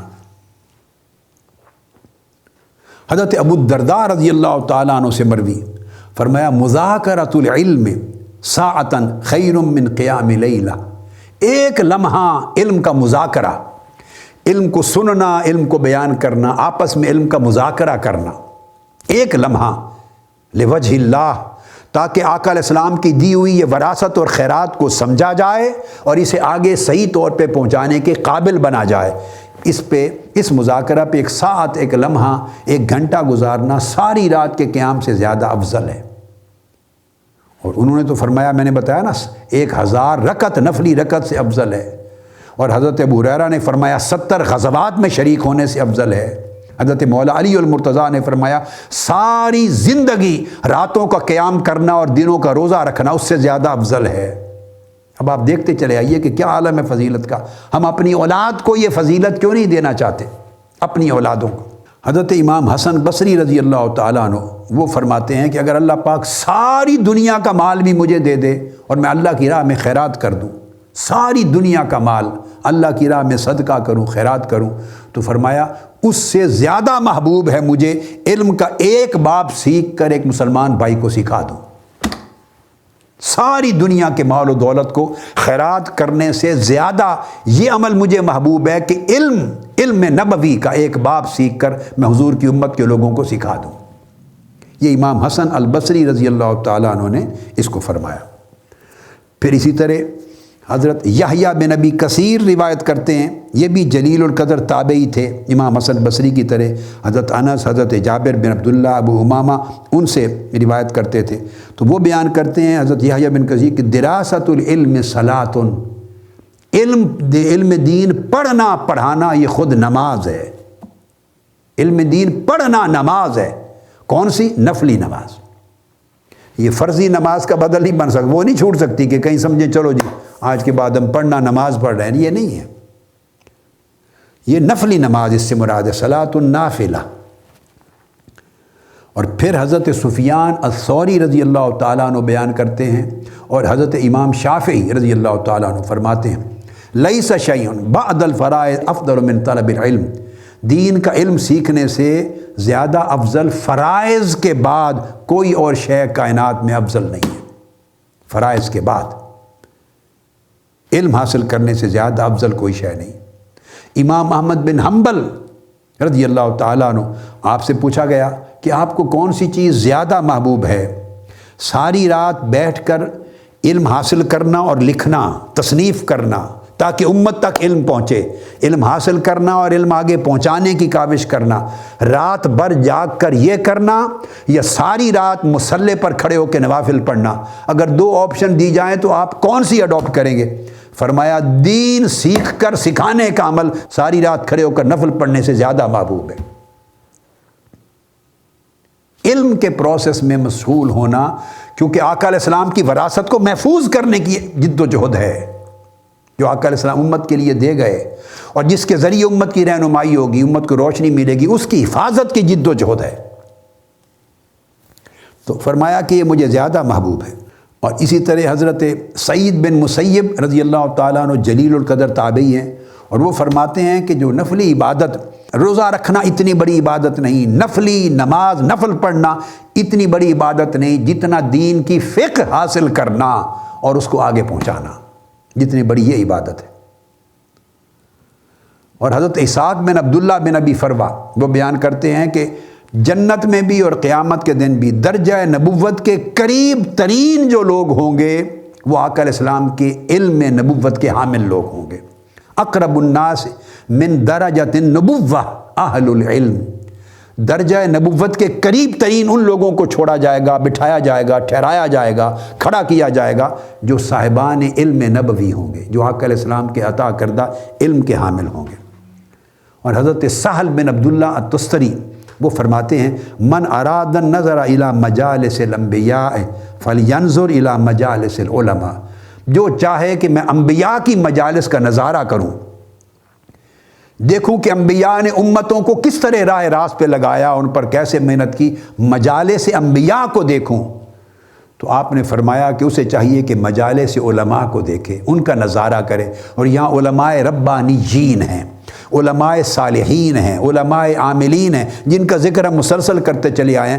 جب یہ درجہ بیان کیا جاتا ہے کہ مجالس انبیاء کا کسی نے نظارہ کرنا ہو تو مجالس علماء کو دیکھے، تو مراد ان علماء کی مجالس ہیں جن پر علم دین وارد ہو چکا ہے، جو عالم باعمل ہیں، جو عالم بھی ہیں صالح بھی ہیں، جن کا علم نافع ہے، جن کا علم ان کے ظاہر اور باطن میں نور بن چکا ہے، جو متقی ہیں، اللہ کی خشیت رکھنے والے ہیں اور صالحیت اور تقوی رکھنے والے ہیں، جن کا علم ان کے عمل صالح میں ڈھل چکا ہے، مراد انہی کو علماء کہتے ہیں۔ کیونکہ قرآن مجید نے جو تعریف کی علماء کی، العلماء، فرمایا انما یخشی اللہ من عبادہ العلماء، اللہ سے خشیت کرنے والے، اللہ کی خشیت اور خوف الہی رکھنے والے لوگ ہی علماء ہوتے ہیں۔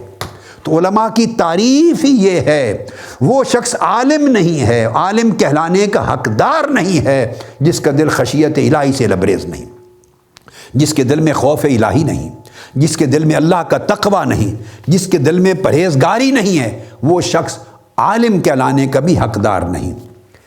لہٰذا اس وجہ سے، اور پھر یہ جو علم ہے، یہ میں نے تمام جو چیزیں بیان کی احادیث میں، میری کتاب جو میں نے کوٹ کی تحفۃ النقباء میں بھی یہ ساری ہیں، میں نے ایک الگ مجلس میں بیان کر دی ہیں، آگے چل کر دوں گا۔ اور امام نووی نے اپنی کتاب المجموع شرح المہذب، اس کی جلد اول کے مقدمہ میں علم کی آداب اور فضیلت کی بحث میں یہ جمع کی ہے۔ اب آگے وہ باب قائم کرتے ہیں امام نووی رحمۃ اللہ تعالیٰ علیہ آداب المتعلم کا۔ اور امام نووی وہ ہستی ہے، ان کا ذکر وہ کشف اور علم لدنی کے باب میں نے کیا تھا۔ ایک اور چیز امام نووی کے بارے میں اولیاء اور علماء محدثین نے بیان کی کہ وفات کے بعد آپ نے دینی علم کی اتنی خدمت کی تھی اور اتنا تقوی، طہارت اور اخلاص، روحانیت اور ولایت کے مرتبے کے ساتھ کہ اللہ پاک نے آپ کی روح پر وفات کے بعد آپ کی قبر میں تجلی فرمائی، برکت کی، رحمت کی اور قبولیت کی تجلی فرمائی، قبولیت کی، تاکہ لوگ کشاں کشاں ان کے مزار پر آئیں، زیارت کے لیے آئیں، اکتساب فیض کریں۔ مقصد تجلی کا یہ تجلی فرمائی ان کی قبر میں، ان کی روح پر، تو آپ نے اپنی اس تجلی کو اپنی کتابوں کی طرف ملتفت کر دیا۔ عرض کیا میرے مولا، لوگ میری طرف آئیں نہ آئیں مجھے اس کا فکر نہیں، جو کتابیں میں نے آقا کی امت کے لیے لکھی ہیں اس تجلی کا فیض میری کتابوں کو دے دے، میری تصنیفات کو دے دے، تاکہ آقا کی امت میری کتابیں پڑھے اور عمر بھر میں نے جو کچھ اس میں لکھا ہے اس سے استفادہ کرے۔ نتیجتاً امام نووی کی کتابیں دنیا بھر میں شرق تا غرب مقبول ہو گئیں، تو ان کی کتابوں سے فیض مل رہا ہے۔ تو اولیاء، کسی کا قبر کا فیض ہوتا ہے، کسی کی کتاب کا فیض ہوتا ہے، کسی کی قبر سے فیض ملتا ہے، کسی کے علم سے فیض ملتا ہے، یہ سب مرتبے ہیں ولایت کے۔ تو وہ امام نووی اپنی شرح المہذب کی جلد اول مقدمہ میں آداب المتعلم میں فرماتے ہیں کہ ایسا علم کس طرح ہوگا۔ چند چیزیں اس کو کر لوں تاکہ آج اس باب کو ختم کر دیں اور کل سے ہم انشاءاللہ آگے اگلے نشست میں اگلے موضوع کو شروع کریں۔ تو امام نووی فرماتے ہیں کہ ایسا علم حاصل کرنے اور ایسی فقہ حاصل کرنے اور دین کی ایسی معرفت تامہ حاصل کرنے کے لیے سب سے پہلی شرط یہ ہے کہ دلوں کو پاک کیا جائے۔ فرماتے ہیں تطیب القلب للعلم کتطیب الارض للزراعہ، جس طرح ایگریکلچر کرنا ہو، آپ نے فارمنگ کرنی ہو، زراعت کے لیے زمین کو جس طرح صاف کرتے ہیں، اس طرح علم کی زراعت کے لیے دل کی زمین کو صاف کرنا چاہیے۔ تصفیہ قلب اور تزکیہ نفس ہونا چاہیے، ادناس اور خرابیوں اور پلیدیوں سے نفس اور قلب کو پاک کرنا چاہیے۔ اگر یہ زمین پاک نہیں ہوگی تو علم جب وارد ہوگا تو وہ علم خشیت الہی پیدا نہیں کرے گا، تقوی کے نور کا پھل پیدا نہیں کرے گا، اور آپ کو کامل فقیہ اور صاحب معرفت تامہ نہیں بنائے گا، اور آپ کو نیابت محمدی عطا نہیں کرے گا، حضور کے خلفاء کی صف میں شامل نہیں کرے گا۔ اس کے لیے چاہیے کہ آپ کے نفس اور قلب کی زمین علم کی زراعت کے قابل و صاف اور ستھری ہو۔ اور پھر امام شافعی فرماتے ہیں بڑی خاص چیز، وہ انہوں نے پہلے فرمایا کہ جو علائق ہیں، جو رکاوٹ بنتی ہیں، ان سے اپنے آپ کو صاف کرے۔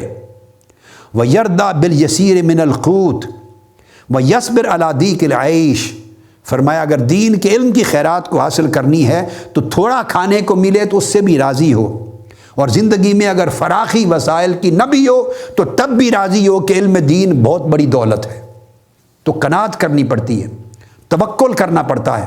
اگر دنیا کی حرص بھی رہے اور دنیا پہ نگاہ بھی رہے اور دین کا علم دینا ہے، خطبہ جمعہ دینا ہے، خطاب کرنا ہے، کانفرنس میں جانا ہے، میلاد کے پروگرام میں جانا ہے، فلاں خطاب کرنا ہے تو اس کے لیے پیسے مقرر کریں، سودا بازی کریں، اپنے سیکٹری رکھیں، اپنے فیس بنائیں اور پیسے کا لین دین کریں۔ ہاں، ڈرامہ کرنے والا فیس بنا کے جائے کوئی پرواہ نہیں، شاعر جائے اپنی فیس مقرر کرے کوئی پرواہ نہیں، وکیل اپنے کام کی فیس مقرر کرے کوئی پرواہ نہیں، اس کا کام ہے۔ ہنرمند آرٹسٹ اپنے فن کی فیس مقرر کرے کوئی پرواہ نہیں، چونکہ یہ سارے دنیا کے کام ہیں، اور دنیا کے کاموں سے دنیا حاصل کرنا کوئی گناہ نہیں ہے، دنیاوی کاموں سے دنیا حاصل کرنا گناہ نہیں ہے، مگر علم دین پہنچانا، خطاب کرنا، درس حدیث دینا، کانفرنس کو ایڈریس کرنا، لوگوں کو علم پہنچانا، خطاب کرنا، یہ آخرت کا کام ہے، یہ دنیا کا کام نہیں۔ اور آخرت کے کام کے لیے سودے بازی کرنا، اس پر اللہ رسول کی بارگاہ سے لعنت ہوتی ہے، اسے مستحق عذاب بنایا جاتا ہے۔ وہ طے کرے اتنے پیسے لوں گا ایک خطاب کے، تو اس سے بہتر تھا کہ وہ فلم کا ایکٹر بن جاتا، اس میں گناہ تو نہ ہوتا پیسے طلب کرنے پر، کہ دنیاوی کام پر معاوضہ مانگ رہا ہے۔ یہاں معاوضے کی بات میں نہیں کر رہا، لوگ دیں، مقرر کریں، خود آپ کا ماہانہ اعزازیہ مقرر ہو، یہ سب کچھ رزق حلال ہے۔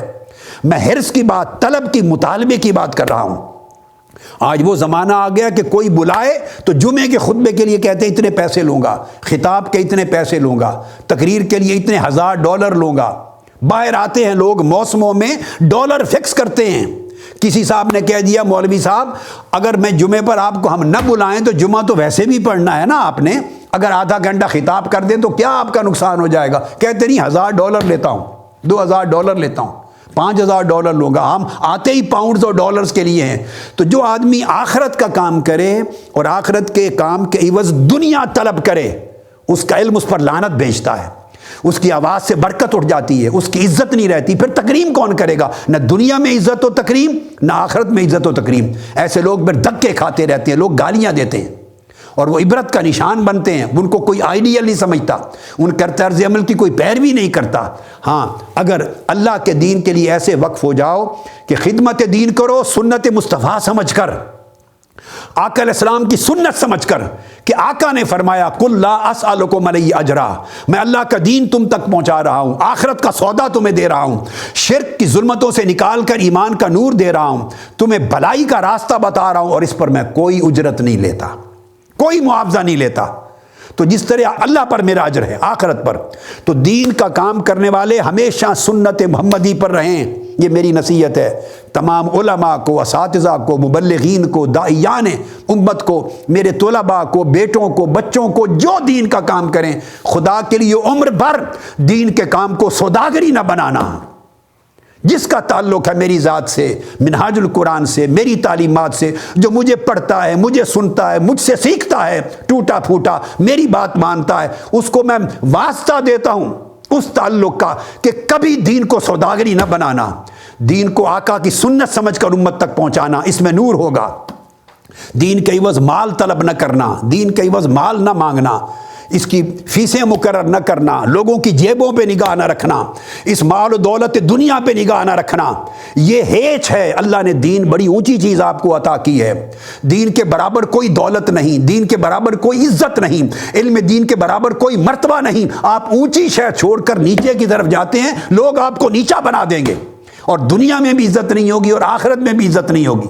صحیح بخاری میں اللہ پاک نے فرمایا عالم کو اٹھایا جائے گا، یہ صحیح قدسی حدیث قدسی آقا علیہ السلام نے ارشاد فرمایا کہ اللہ پاک ایسا فرماتے ہیں، اٹھایا جائے گا، عالم کو پوچھا جائے گا میں نے تمہیں علم دیا، تو نے کیا کیا؟ اس نے کہا باری تعالیٰ تیری خاطر میں نے لوگوں تک پہنچایا۔ اللہ پاک فرمائیں گے نہیں، تو نے مال و دولت اور دنیا کے لیے پہنچایا، تمہیں مل چکی۔ فرمایا جائے گا فرشتے کو پکڑو اسے اور اونھے منہ دوزخ میں ڈال دو۔ اس علم کی نہ عزت آخرت میں ہوگی نہ دنیا میں ہوگی۔ میرے ساتھی، میرے رفقا، میرے علماء، اساتذہ، طلباء، دین کی خدمت کرنے والے، میری نصیحت ہے اور میں درد مندانہ رو کے کہہ رہا ہوں، خدا کے لیے کھانے کو نہ ملے فاقہ برداشت کر لو، فرق نہیں پڑتا، مرتا کوئی نہیں۔ میں نے فاقے سے مرتا ہوا بندہ نہیں دیکھا، ایسے فاقے بھی نہیں آتے، اللہ پھر بھی دیتا ہے۔ فاقہ ملے، وسائل نہ ملیں، بڑی آسائشیں نہ ملیں، ہر چیز چھوڑ دو، یہ چھوٹی چیزیں ہیں، چھوٹی چیزیں ہیں۔ آقا علیہ السلام کی وراثت بڑی چیز ہے، حضور کا نائب ہونا بہت بڑا مرتبہ ہے، حضور کی خلافت پانا بہت بڑا مرتبہ ہے، علم محمدی کا وارث ہونا، حامل ہونا بہت بڑا مرتبہ ہے، فقیہ ہونا، امت کا رہنما ہونا بہت بڑا مرتبہ ہے۔ بھلے اس کے عوض فاقہ آ جائے، تنگی رزق آ جائے، مشکلات آ جائیں، پریشانیاں آ جائیں، یہ 4 دن کی بات ہے، ٹل جائیں گی، مگر علم محمدی اور وراثت محمدی جو مرتبہ دے گا، یہ دنیا میں بھی رہنا ہے اور قیامت میں بھی، آخرت میں بھی رہنا ہے۔ لہٰذا علم دین کو نہ بیچو، اس پر معاوضے طلب نہ کرو، پیسے نہ مانگو، مطالبہ نہ کرو، لوگوں کی نگاہوں پہ نگاہ نہ رکھو، ان کی جیبوں پر، بے نیاز بنو۔ علم دین بے نیازی دیتا ہے، اور جو بے نیاز ہوتا ہے اسی کو عزت ملتی ہے، اسی کو عزت ملتی ہے۔ اس لیے علم دین کا حاصل کرنا بھی اسی طرح اور علم دین کا پہنچانا بھی اسی طرح۔ امام شافعی فرماتے ہیں لا یطلب احد ھذا العلم بالملک وعز النفس فیفلح، فرمایا جو شخص طاقت، قوت، اقتدار اور عزت یا مال و دولت اور دنیا اور عزت طلب کرے اس علم دین میں اور اس طرح طلب کرے، فرمایا کبھی فلاح نہیں پاتا۔ ولیکن من طلبہ بذل النفس و ضیق العیش بخدمت العلماء افلح، جس نے علم دین کو طلب کیا اور یہی حکم آگے پہنچانے کا بھی ہے، وہ ذل نفس کو عاجز رکھ کر اور تنگی، معاشی تنگی رکھ کر اور علماء اور صالحین کی خدمت کر کر اس کو فلاح نصیب ہوتی ہے۔ تو علم کے اپنے آداب ہیں، اس میں اگر معاشی تنگی بھی آ جائے تو بندہ فکر نہ کرے، اللہ کے ساتھ اپنا علاقہ جوڑ لے، علم کے نور کے ساتھ خوش رہے۔ اگر اس میں وسائل لوگوں کو نہ دیکھے، لوگوں کی گاڑیاں، کاریں، کوٹھیاں، آسائشوں کو نہ دیکھے، جتنا ادھر دیکھے گا پریشان ہوگا۔ وہ فضیل ابن عیاض کو دیکھے، وہ ابراہیم بن ادھم کو دیکھے، وہ جنید بغدادی کو دیکھے، وہ اویس کرنی کو دیکھے، وہ غوث العظم سرکار کو دیکھے، داتا گنج بخش اجمیری کو دیکھے، فرید الدین گنج شکر کو دیکھے، خواجہ اجمیر کو دیکھے۔ آپ کے لیے آئیڈیل یہ لوگ ہیں اے حاملین علم محمدی، وہ آئیڈیل نہیں ہیں۔ آپ کے لیے بڑے سلاطین ہیں، بڑے بڑے سلطان، مالدار لوگ آئے، پیدا ہوئے، مر گئے، لوگ ان کی قبروں کو بھی نہیں جانتے، اور 900 سال گزر گئے، داتا گنج بخش کی قبر پورے لاہور پہ، پوری دنیا پہ سلطانی کرتی ہے۔ بڑے بڑے سلاطین بنو عباس کے مر گئے، لوگ ان کی قبر کا راستہ بھی نہیں جانتے۔ سیدنا غوث العظم شیخ عبد القادر جیلانی، شرق سے غرب تک دنیا وہاں جاتی ہے۔ بڑے بڑے ہندوستان کے سلاطین آئے، سلطن عمرہ مر گئے، کوئی جانتا ہی نہیں کہاں مدفون ہے۔ خواجہ اجمیر، خواجہ غریب نواز، ساری دنیا کشاں کشاں ان کے در پہ جاتی ہے، فرید الدین گنج شکر کے در پہ جاتی ہے۔ یہ مال و دولت کے سلاطین نہیں تھے، یہ وراثت محمدی کے سلاطین تھے، آقا علیہ السلام کی وراثت کے سلاطین تھے۔ لہٰذا اس طرح کی زندگی کا عکس اپنے اندر پیدا کریں، بے نیازی پیدا کریں، قناعت پیدا کریں، توکل پیدا کریں، فقر پہ خوشی اختیار کریں، آقا علیہ السلام کی سنت کو آئیڈیل بنائیں۔ اس طریقے سے اور ایسی نیتوں کے ساتھ اگر آپ کاوش کریں گے اور اپنی علم کو حاصل کریں گے اور علم کو آگے پہنچائیں گے تو پھر اس علم کا تحقق بھی ہوگا، معرفت مضبوط و مستحکم بھی ہوگی، اللہ پاک اس کی اہلیت بھی دے گا، دیانت بھی دے گا، سیانت بھی دے گا، سیادت بھی دے گا، قیادت بھی دے گا، اور ساری خلائق آپ کے پیچھے آپ کی عزت کریں گے، آپ معتبر ہوں گے، آپ معتمد ہوں گے۔ جتنا بے نیاز ہوں گے اتنی عزت اللہ پاک زیادہ دے گا، اور عزت دنیا میں بھی عطا کرے گا اور عزت آخرت میں بھی عطا فرمائے گا۔ تو آج ہم اس موضوع کو ختم کرتے ہیں، انشاءاللہ تعالی اگلی نشست سے اللہ پاک نے چاہا تو ہم علم التوحید یعنی اصول العقائد، عقیدے کا علم اور عقائد کے اصول، یہاں سے گفتگو کو انشاءاللہ تعالی شروع کریں گے۔ وما علینا الا البلاغ، والسلام علیکم ورحمۃ اللہ وبرکاتہ۔